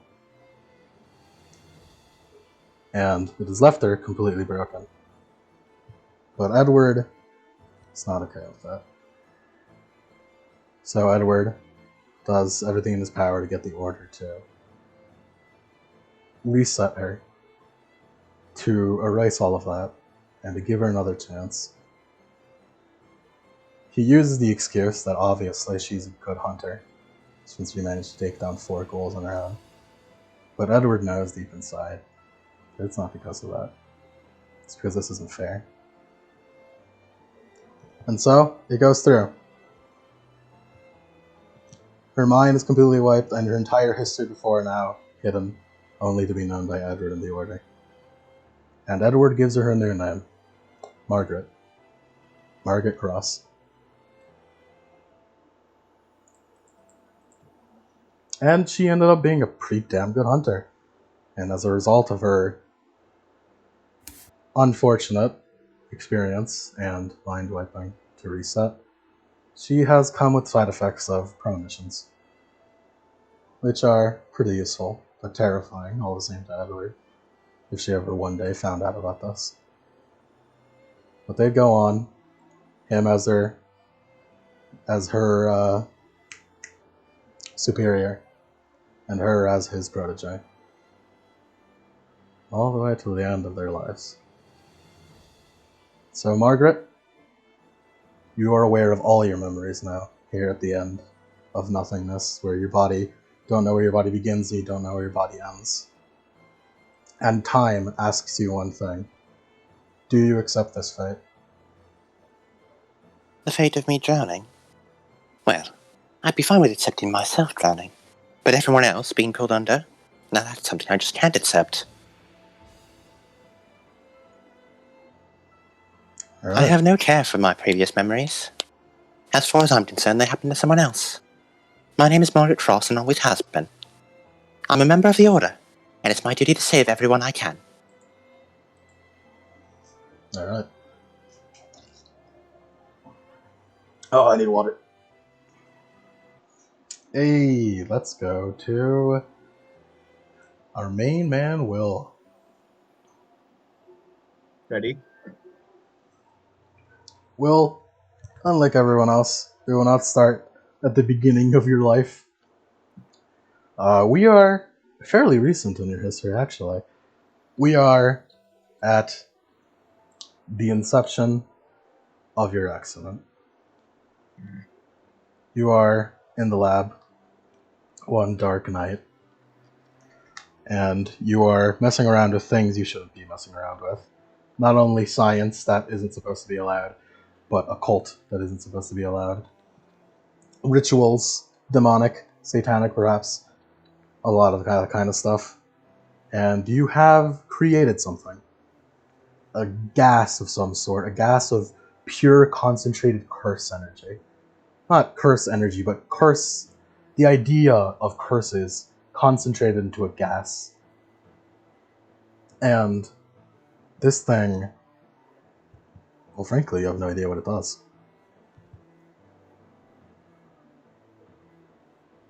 Be careful. Whatever it is, it can either be the greatest deterrent ever, or a horrific mistake. And in your lab that night, you put it somewhere safe. However, curses are not to be messed with and cannot be contained, as the canister that is held in explodes out, and all of the curse gas floods throughout your entire lab and where you are, which is a small offshoot kind of room, which is your lab, which is basically your house. And you are woken up breathing in this gas, and you are suddenly understand why this is a terrible idea. Because you are brought into an unknowable hell, a landscape of endless war and death and everything. And far off in the distance, you could see people fighting and dying.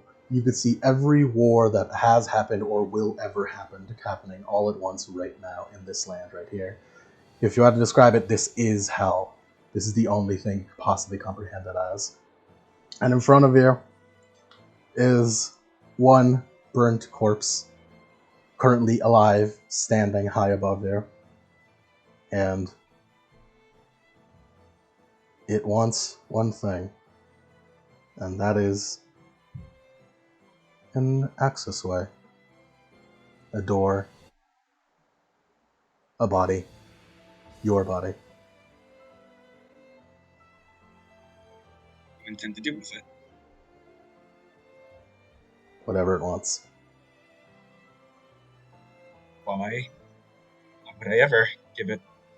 It does not speak, as it has been burnt completely and has nothing to speak with. It just speaks into your head. You just know what it is thinking. It tells you that you have no choice. It's stay here forever, or let me in, and we'll take turns. He kind of looks around at all the carnage and destruction going on, and he holds out his hand to the figure. And you shake, and make a deal with what you believe to be a demon.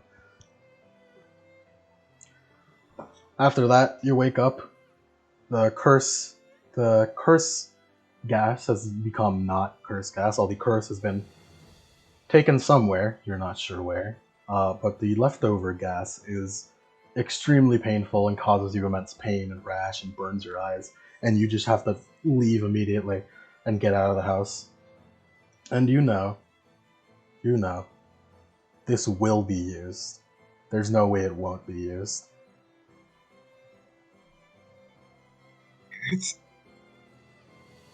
They made things worse.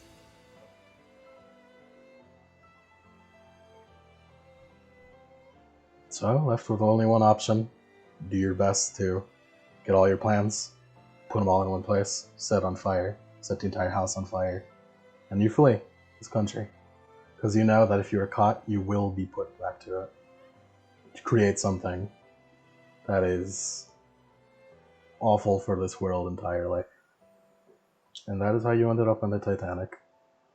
And that is how the end of your life came.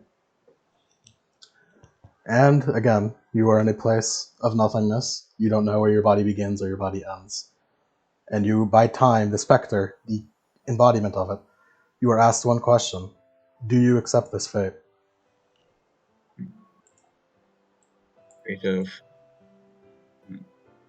A fate of constantly running, where all my good intentions have come to an end by something I cannot control. Right when I experience kindness. No, I don't accept this fate. If, at the very least, the very short amount of kindness that I've ever been given, I will have paid it back 100-fold. Alright. And our final story tonight. Kieran. Kieran, your story begins at the end. You are surrounded by an angry mob being burnt at the stake. Your flesh burns off, melting, bubbling under your skin.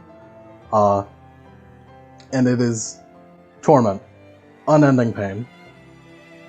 You are sure that this is the worst pain that exists.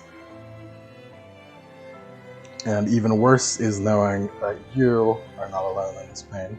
There are others, friends, family, who have been put to this, and you are the last one that is screaming. But your screaming is stopped as the flames have stopped, yet everything still burns and hurts. Your skin is melted off and it's painful when you're charred. It's unbelievably painful and you feel unending rage and horror and fear, everything mixed together all at once.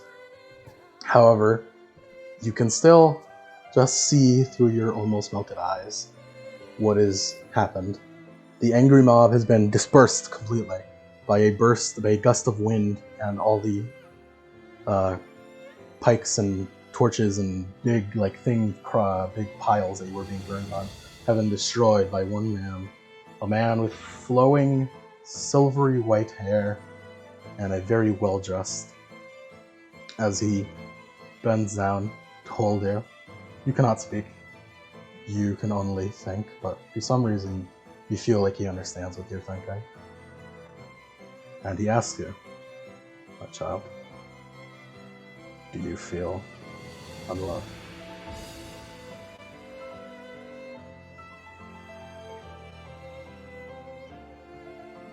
Yeah. My child, do you wish to die here? No.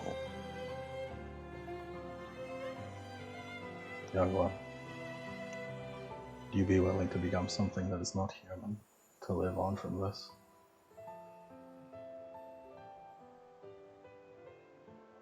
No more. Something else. Young one, there's only one way I can save you from this. The only way is for you to become a creature of the night. The only way I can do that is for you to accept something. Accept the love inside of me, deep inside of me. Not love as in romantic way, but the love another has for a person currently dying. When you hold someone in your arms, they're dying, there's one thing that any person wants left, and that is to heal them, to help them in any way you can. That is the love I feel for you. Do you accept this?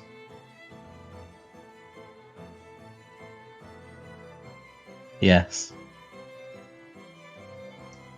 And you see him bring his face down into your neck, and you don't feel the bite, but he bites you. And in that moment, all the pain leaves as what little you could have seen comes back, and you can see clearly again. And your skin is all healed, your body is completely healed, your hair has come back, and you are alive. Without a heartbeat, but you are alive. And now you could see fully who has saved you. A man much taller than you. Very well built, well dressed, long, silvery golden hair. And he cannot see his eyes, as they are blindfolded, but this is your savior.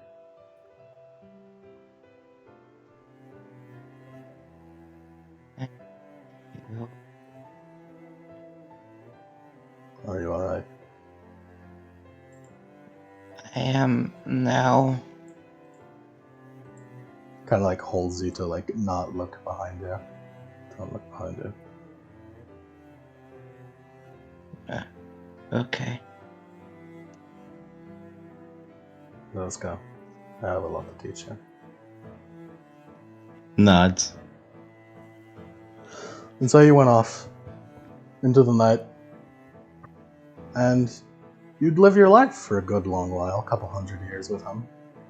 And you'd come to learn that his name was Dracula, and that he's lived this way for who knows how long. And you've come to learn that the way that what you are, a creature of the night, a vampire, can only be created by him, Dracula, and only because he feels an unending love for everything and everyone. That is the only way for a vampire to be created. And because of this, you know that he must go every now and again, elsewhere, to where other people he has loved and will love are. And so he goes to America first, and then you follow him on his boat, the Titanic. And everything happens from there. And that is the end of your life. And now you are in nothingness. You don't know where your body begins or your body ends. It feels very similar to when your life first ended. And you are asked by a concept and something that doesn't exist, something that isn't real, but governs all things. Time asks you one thing, is that do you accept this fate?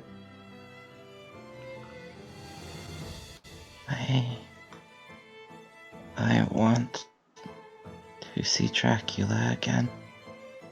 I want to love him. And so, time shrinks back down again. Down, lower, smaller, and smaller. Until it is the size of the creature you once knew. Not the size of it in a tiny cage. And it stands there on the palm of honor. Wow. That was a lot. Yes, that was a lot. But you gave your answers. And it looks like it's time to start all of this again.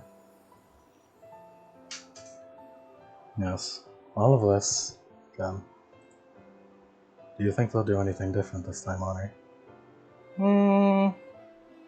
Maybe. Maybe this will be the one. Well, until then. Till then, it's goodbye. Till we see you again for our next show. And the curtains close.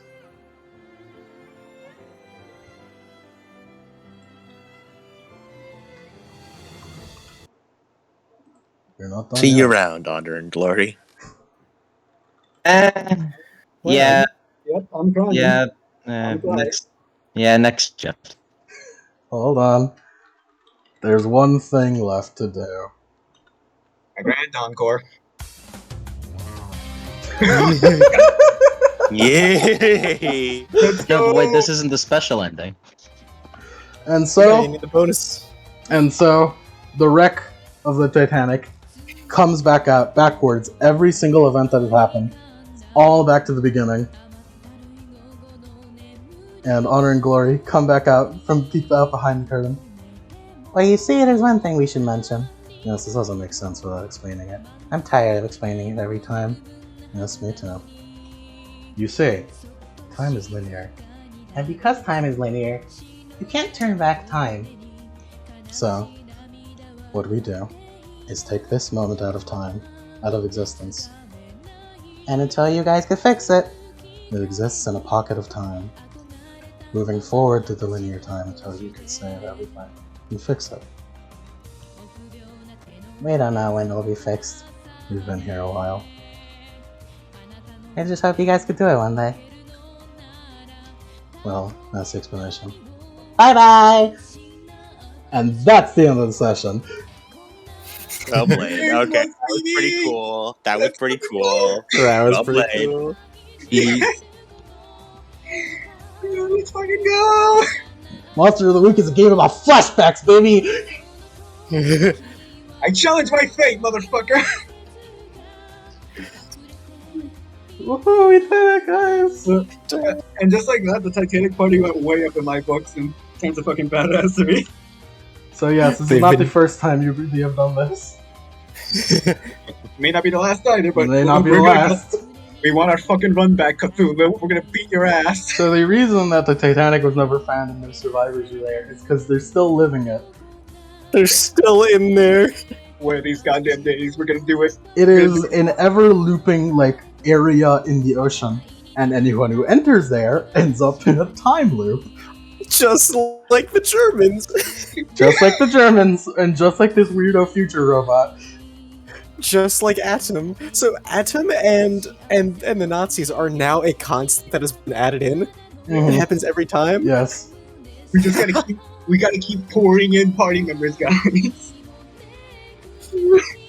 So Also, I didn't want to mention it in the moment because it would have ruined it, but yes, Clay Man was time. Tiny Man is time. Yeah. time Oh, wait. was time. Okay. Does that mean James Cameron's gonna be in the fucking time loop? James Cameron. Yo, Amelia Earhart. Yo! Bermuda Triangle. No. We did it, guys. We won. Well, I wouldn't call us winning, but yeah. We Oh, will win. dude. Oh, that's so sick, though. That's the why the Nazis are there. That's, It all comes together. cool. I can't wait for 11 to be like, oh yeah, you guys solved it off screen. Here they are now. Here they are. Into the modern day. It's just like, what? No, you guys, what? The Titanic was found years ago, dude. It's just like mentioning Monster of the Week. joking about it being Witch's Heart. I wasn't. It was serious the entire time. It is Witch's Heart. The Titanic party shows up in Mark's worst hour. He's like, "Who the fuck are you guys?" Hey, we just saved the Titanic. Calvin's was like, basically, I'm kind of a big deal. Hey guys, guess what? Look, I can use my powers without using Phil anymore. And yes, much like Witch's Heart, you guys do not remember every time you do this. Oh well, but we're gonna do it eventually. We're gonna with enough things happening. Well, those things out of the way. if we just I'm sure that the first actual time the Titanic happened, I'm sure the actual plot was about the vampire killing people, but that kind of that's a couple loops have happened since then. Yeah. Which, wait, which means that the Ghost Man is also there? wait, the dancing demon? Well, we're just stuck in the time loop. See, if we just keep stacking up random encounters, we'll eventually get good RNG, and we're gonna get the Cthulhu killer. Alright, guys, I know what we need to do, okay? We need to make the other ash route. Okay, I know what we need to do, guys. We need to make other Monster of the Week games, and then just they ended up they got lost at sea. Whoops. Let's see. Let's fucking go. if for some reason the Monster of the Week game ended with Lost at Sea, you probably would end up with the Titanic. Let's fucking And then go. we just have the. If we had another Monster of the Week thing that ended up Lost at Sea, then I would 100% be down to just play the Titanic thing again because it's that good. I like it that like to much. mention, but when I first envisioned this, I called it the one shot in parentheses, like quote unquote one shot, not because I thought it'd go for longer than one session, but because it's not technically a one shot as it's gone Number on. one. New game plus. Theoretically, can be played again. Yeah. One goddamn day we're gonna do it. Probably not anytime soon though. I've Shadowrun the two. Yeah. One of these days we're gonna do it. It's gonna be But yeah, sick. they doing that. How did you like your backstories, by the way? It was Oh, that good. was fucking good. We've been. I was surprised we got a backstory. Yeah, you Yeah, I was too. like, oh, did I miss something? Like, I was like, oh, okay, we're doing this. Cool. I'm I'll roll with it. I'm pretty Yeah, sure I okay. asked some of you about like, hey, you want me to just give me free reign about your backstory? You cool with that? Yeah, I'm like, yeah, yeah, he go asked me for to- it. Fucking go for it. I mean, hell, I didn't expect. there's only one thing I regret, and that's that all I did was say, no, I don't accept this fate, and that was it. And then I started to say something, and he was like, oh, wait, hold on. Calvin's a simple man, you know. He would have said, I have friends to protect now. Yeah. I've been an asshole for so long. No, I don't wanna. I've been an asshole, and I've been bitter and distant. Yeah, wouldn't it be- because my would father it- for so long? Now it's not. Now I'm not gonna do that. You know. Wouldn't it be nuts if we just said, yeah, it's okay. Yeah, I'm okay with this. Yeah, that is something I have to fucking constantly be afraid of. I was like, what if someone just says no? Adam said yes, and then you shit your pants, and then he said but, and then it slurped right back up. I just like to imagine Will just going, I'm okay with this fate. Phil's dead with me, so you know what? That's okay. Nah. Like honestly, he probably would have said yes if he didn't consider everyone his friends. Of socialites. I tried my best to make everyone have a reason to keep going. Yeah. Calvin is spite.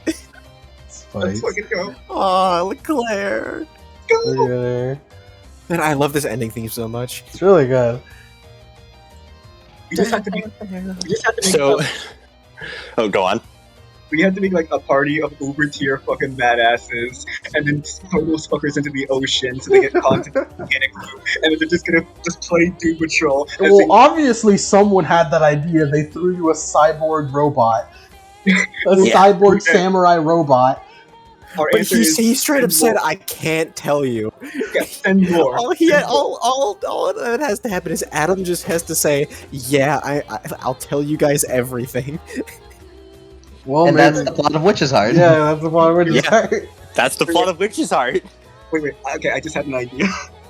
Remember that scene in Hellsing a Bridge specifically, where Alucard comes back with the boat? Just imagine, randomly, in just someone else's campaign, you just hear music blasting as a Titanic party, and 1,000 like new party members that we've never seen before sailing on the Titanic. Honestly, the best thing that could happen is if we just prevent, like, either we stop the cult in the very, very beginning, or Yeah. we just sneak into the captain's quarters and just turn off course. Yeah, Like, theoretically, you can do anything. yeah, it's like it's the only problem is we don't know. Yeah. But I think because of the advent of like new shit constantly being added to this time loop, it's gonna like offset, because it's gonna like offset like our predetermined past, and then that gives us the opportunity to do more shit. Fun fact: one of Margaret's fortune abilities allows her to retroactively warn someone about an event. So I'm just saying, eventually, Mhm. Margaret can do the Noel thing and give one of you memories. Yeah, dude. If it's a thing where it's like we're about to die and we figure something out, and they're just like, all right, I'm gonna send this information back. Oh, God, That's what I was okay. gonna do before we learned about the time loop thing. Yeah. This is way Uh-huh. cooler though. I was Yeah. like, I would like to mention in the background of every single thing that happened just then at the end, the recorder was there. Yeah. I like to Nice. mention that. That's important. Did he get dragged down by the tentacles too? No, he just chilled. Well, there's one person sitting in the water. I just imagine like Phil's like hacking up, coughing up, like Will's coughing up like fucking blood with sores and boils, and you just see like off to the side Recorder like eating popcorn. Yeah, sitting no, in a straight lawn chair. up. Chiron was like a fucking, like, I don't know how young he was, but this fucking kid is burning to death on a stake and Recorder just in the background chilling, watching it happen. He's vibing.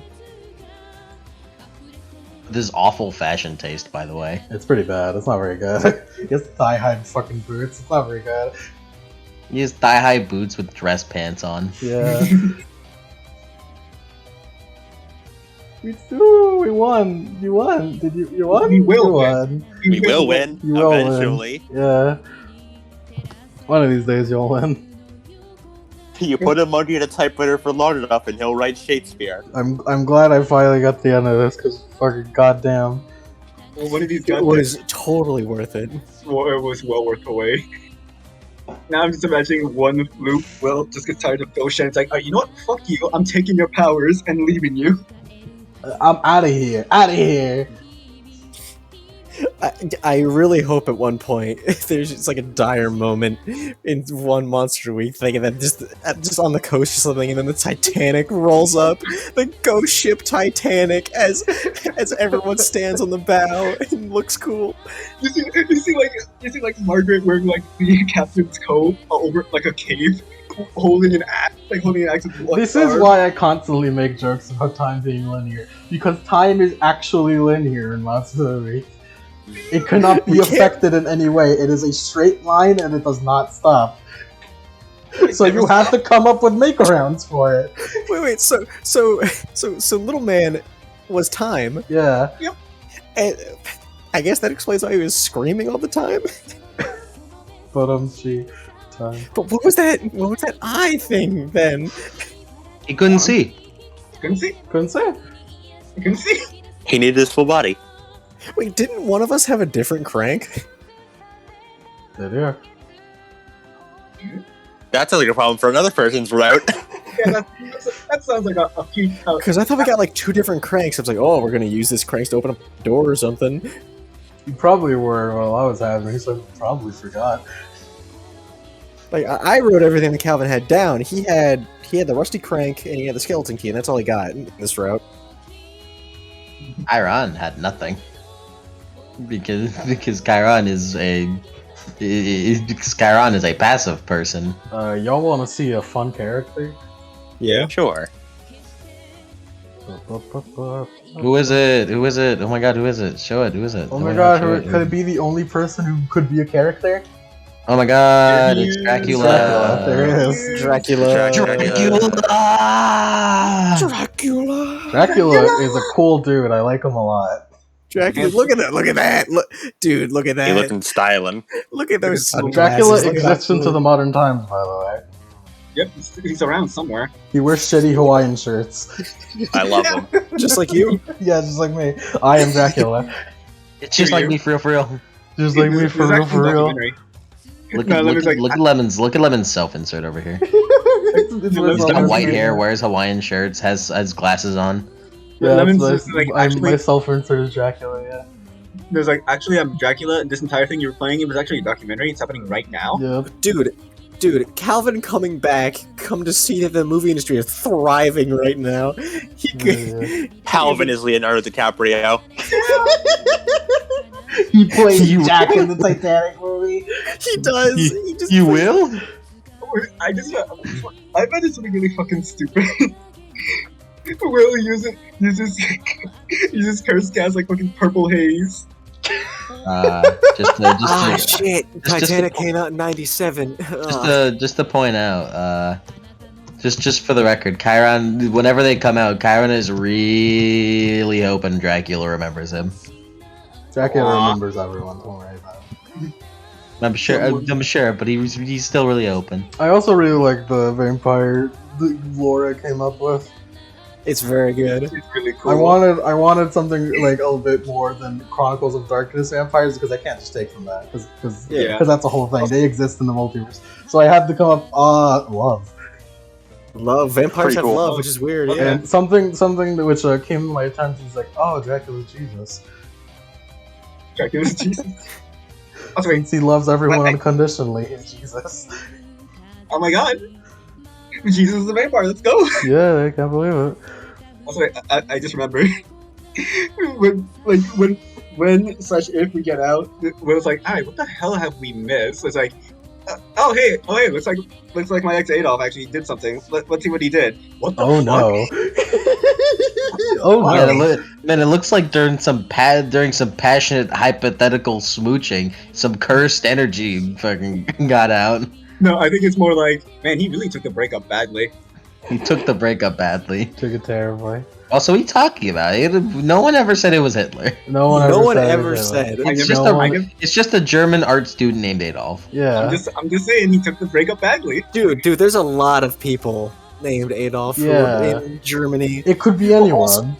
Could be anyone. Well, here's the thing. Adolf Hitler is Austrian, so checkmate. Yeah, Oh my god, yeah, the man! Therefore, it cannot be Adolf. It cannot Checkmate. be Hitler. Checkmate. It's someone else. Checkmate, atheist. But because Will made mustard gas, he still technically had a hand in creating Hitler. But we won't talk about that. Calvin Yeah. is incredibly excited to see that Charlie Chaplin is dead. Fuck yeah. His arch nemesis, Charlie Chaplin, is I dead. like to mention That motherfucker does his own stunts. Give me in there. Calvin calls himself the arch nemesis of Charlie Chaplin. Charlie Chaplin was like a teenager at this point. He's a kid. He started at 18 in 1912.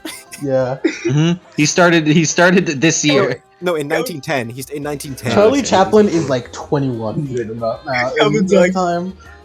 Calvin's like, Telling me that this Chaplin does his own stunts. Disgusting. And don't forget, this party, when they get out, are gonna be fucking sick. They're gonna be so fucking cool.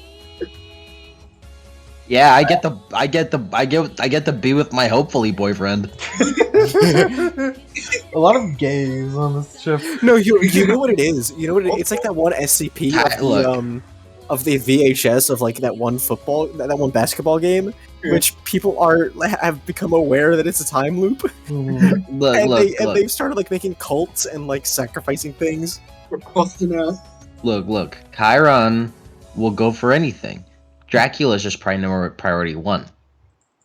Dracula's just the one he's locked onto right now. If Dracula wasn't, if Dracula just miraculously just disappeared from his brain, well, then he'll just go for someone else. All he wants is love. I don't know why this is the point of conversation we went on. Because I mentioned it. That's why. Are surrounded by gays. Yeah. We're surrounded. Margaret is He'll disgusting. go for you, Margaret. You're You disgusting. don't care. He's not gay. He goes wherever the fuck he wants. This is horrifying. The time loop where Margaret finds out that both Chiron and Will, just like whatever. She's like, oh god, they're children. And they're both demons and monsters. Heretics, a lot of them. Look, man, you just gotta get rid of Dracula from his mind. He's got. I like Edward. He's a good guy. Edward's cool. I do too. He's a good guy. Good guy, Edward. So do they only care about the opinions of Calvin, Will, Margaret, and Karen? Is that the My one hand you care raised, by about? the way. Yeah, they only care about you guys. What were the only Okay. important ones? The obvious reason is because they talk to you, the players. That's the obvious reason. Like, who else am I gonna fucking talk to? The fucking passengers? I mean, Atom, maybe? He's pretty important. Dancing all night long. No, keep on dancing. I love this one so much. There. Alright, It's a good OP. is it weird that my opinion of Will skyrocketed because of that? Because of that epilogue? Pretty cool. I mean, that means I did my job right. It was like, Yeah, dude, I loved it. I love this shit. It was very good. It's like, ah, man, Will's alright. Just after that epilogue, alright, I this is cool. The engineers got to me the most. Yeah. Yeah. The fact that Calvin actually saved those people, saved air quotes in the mailroom, was pretty neat. They For me- were supposed to die in the mailroom, but we saved them. For me, the part that gets me is the fucking snap. Hearing the snapping. Yeah, it was rough. Yeah. I told you I cried because I'm actually genuinely terrified of the Titanic. Yeah. It brings me genuine fear to imagine being on that sinking boat, knowing that I'm going to die. Yeah. I'm gonna send something to Lemon right now. Yeah, go ahead. Better be like a gif of like a crying baby and calling. No, it's not. It's not. It's We just need to do like we just need to do like the ultimate heat, the ultimate dual heat attack on Cthulhu. We're not. Yeah, it's like the one time we was like, no, we're not gonna stop the cult. We're gonna kill Cthulhu in front of them. This is your god. I like to think of the interpretation that Calvin really did awaken his like magical abilities like that day, but it's been so many loops that it keeps getting stronger, which is why he's even able to do all that. Yeah, that'd be cool. Sure, it's something. Because like that. I just imagine him like at first loop using like a tiny little like dinner plate looking shield barrier. Now I'm just imagining like And then it Margaret. just keeps getting bigger and bigger. Now I'm just imagining that each loop Margaret gets like significantly stronger. So it's like, oh, she was just regular strength. And the next loop, oh, hey, she's No, a strength Margaret of was 2. always fucking unnaturally Oh, yeah, heroic yeah. strength. She's just a fucking freak. Yeah. She Oh, recovered from disappointing. that being basically a corpse Oil. really well. Yeah. Especially after, yeah, she took being boiled really well. I like a lot of the order lore I made up. That I The order didn't is get cool. that didn't get to come up, but I think I don't know if you guys caught it, but it was like in one of the earlier sessions that the gun is given to all order members and that it has existed since Babylon. Meaning that it's very likely that fucking Gilgamesh just had a gun and blasted fools. Gilgamesh had a gun, yeah. Mongrel. Which, brings up weirdness since it's a normal revolver in fucking Babylon. Yeah. Normal It's like a fucking big ass magnum in Babylon. I just find it really funny to imagine just Gil with a fucking Gil with a gun. Gil with a gun. Gil gun. Blat blat. Gilgamesh. Gun gun.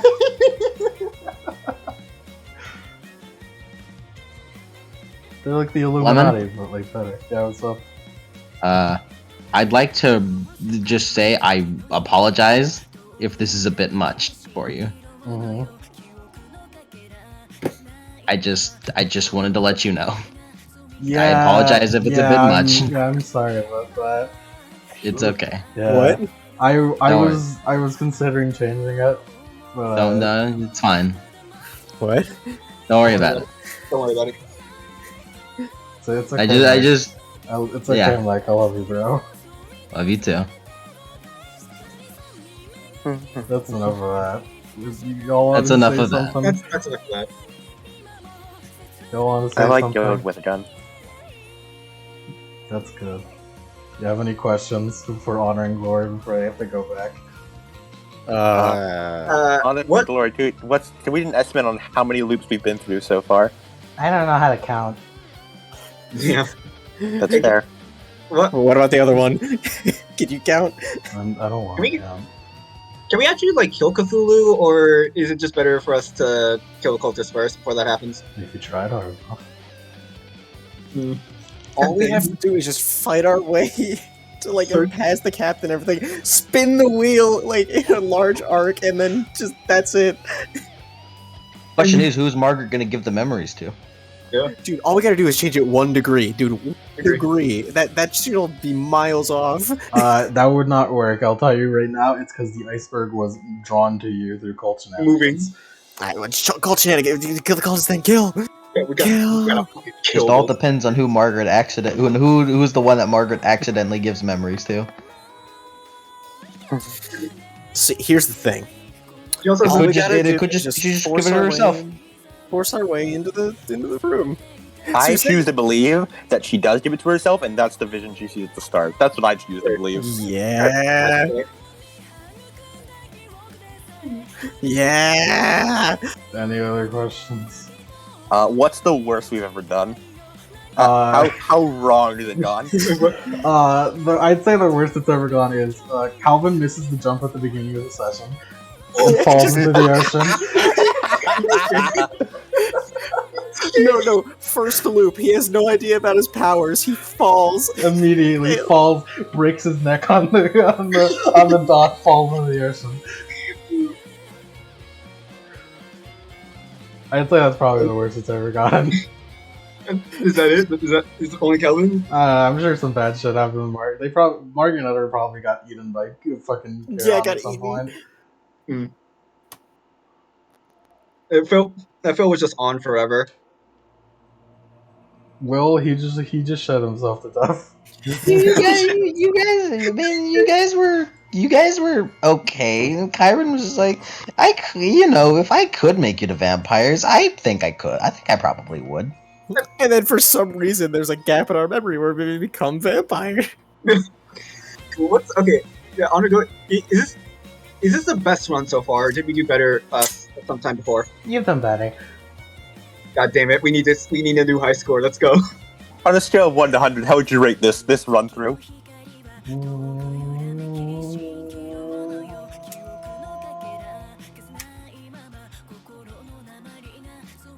Like a solid 40. Damn. How passive does Kyron have to be in order to be completely unnoticeable? How what? How passive does Kyron have to be in order to be completely unnoticeable in the Sleep in plot? your coffin the entire and time. therefore not a Does player. not leave the coffin. But no, if you don't leave the coffin, then eventually everyone Margaret will find you. Yeah, just like how passive does Kyron have to be to just not be in the plot at all? Wait a second. And no one The ever rust- knows. The rust monster. That thing would have had to have come in then, right? Come on, Mark. From out of the side, or was that always in the Titanic? I don't fucking know, bro. We don't know. Wait. So is the Ghost Axeman? Is that the same Ghost Axeman as the one that was like in Monster of the Week? Yes. I was gonna ask that. It is. Yes. It is Yeah, that's it what I is thought. the Ghost Hunter. So In a different form.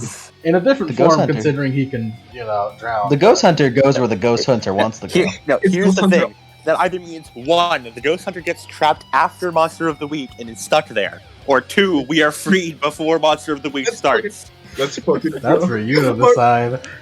or he can just go in and out freely, and he just has like a block of time where he's It just is. like, all right, It is not the same. I described them differently from what he's like in Monster of the Week.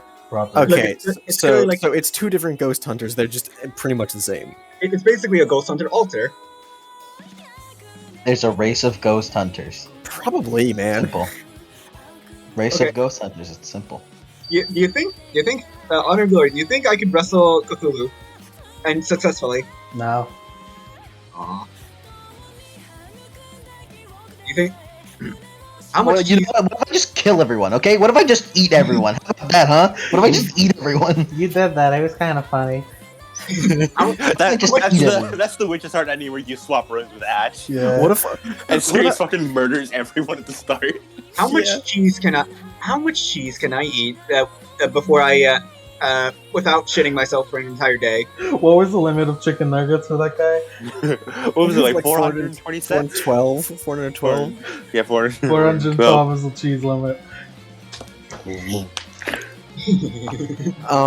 Calvin's like, but what if I just put myself in a hamster ball and wheeled myself across the ocean? You already tried it, didn't work. You got to the shore after a couple days, and you just into the ocean. What if we the kick infinite the problem will iceberg? always be the part of Cthulhu which just drags you down at the end. That's always the problem. It's What What always if we a just problem. What if we just kind of move the iceberg somewhere else? What if we just kick it? What if we just release Cthulhu in his full form? Actually, Honor I want to do that. I want to do that. That'd be bad. That'd be really bad. All we gotta do is just not have any ice on the ship. Then they won't be able to use the ritual. like Honor and Glory. Like, does Cthulhu appear even if we kill the cult on day 1? Shrug. All right. Next time we play this, I'm gonna flip a coin. I'm gonna flip a coin, and if that coin lands on a specific spot, McCready will be the first person Chiron will suck. Let's go. Let's go. And also, now I'm just imagining like the party in the event that we all for some reason gain memories. We just start fucking speedrun strats. like, like I Speedrun strats, and it starts with Will busting into fucking McCready's room and just dumping a mag into him. No, literally, he could just go. He could go ape as soon as he gives him the Bible.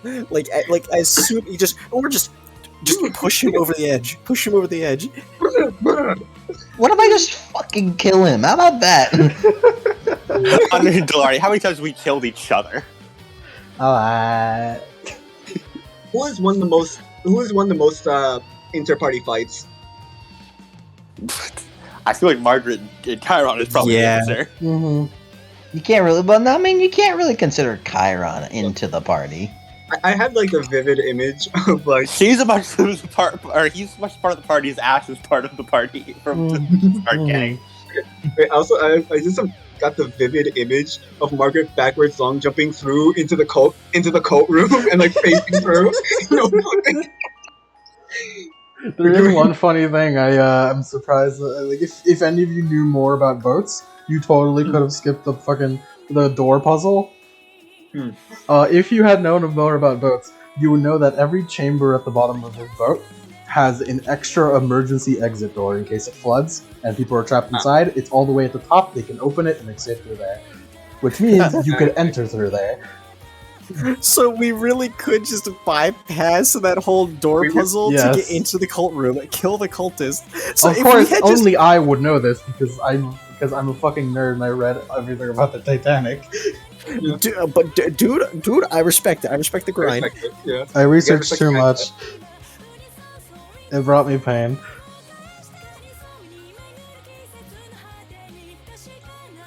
Is that it? Yeah, that's about it. Things about it. Just in time for the song then, too. How many times did Don Chad and Calvin make it official? That's for me to know and for you to find out. Damn it! Find out, so there's gonna be another run of it. Yeah, boys, let's get over it. Look, all I want is just to get out of the boat so I can see my maybe boyfriend. Chiron, Dracula, cringe. Right, Calvin and Don Chad, that's the real shit right there. That's a real shit, bro.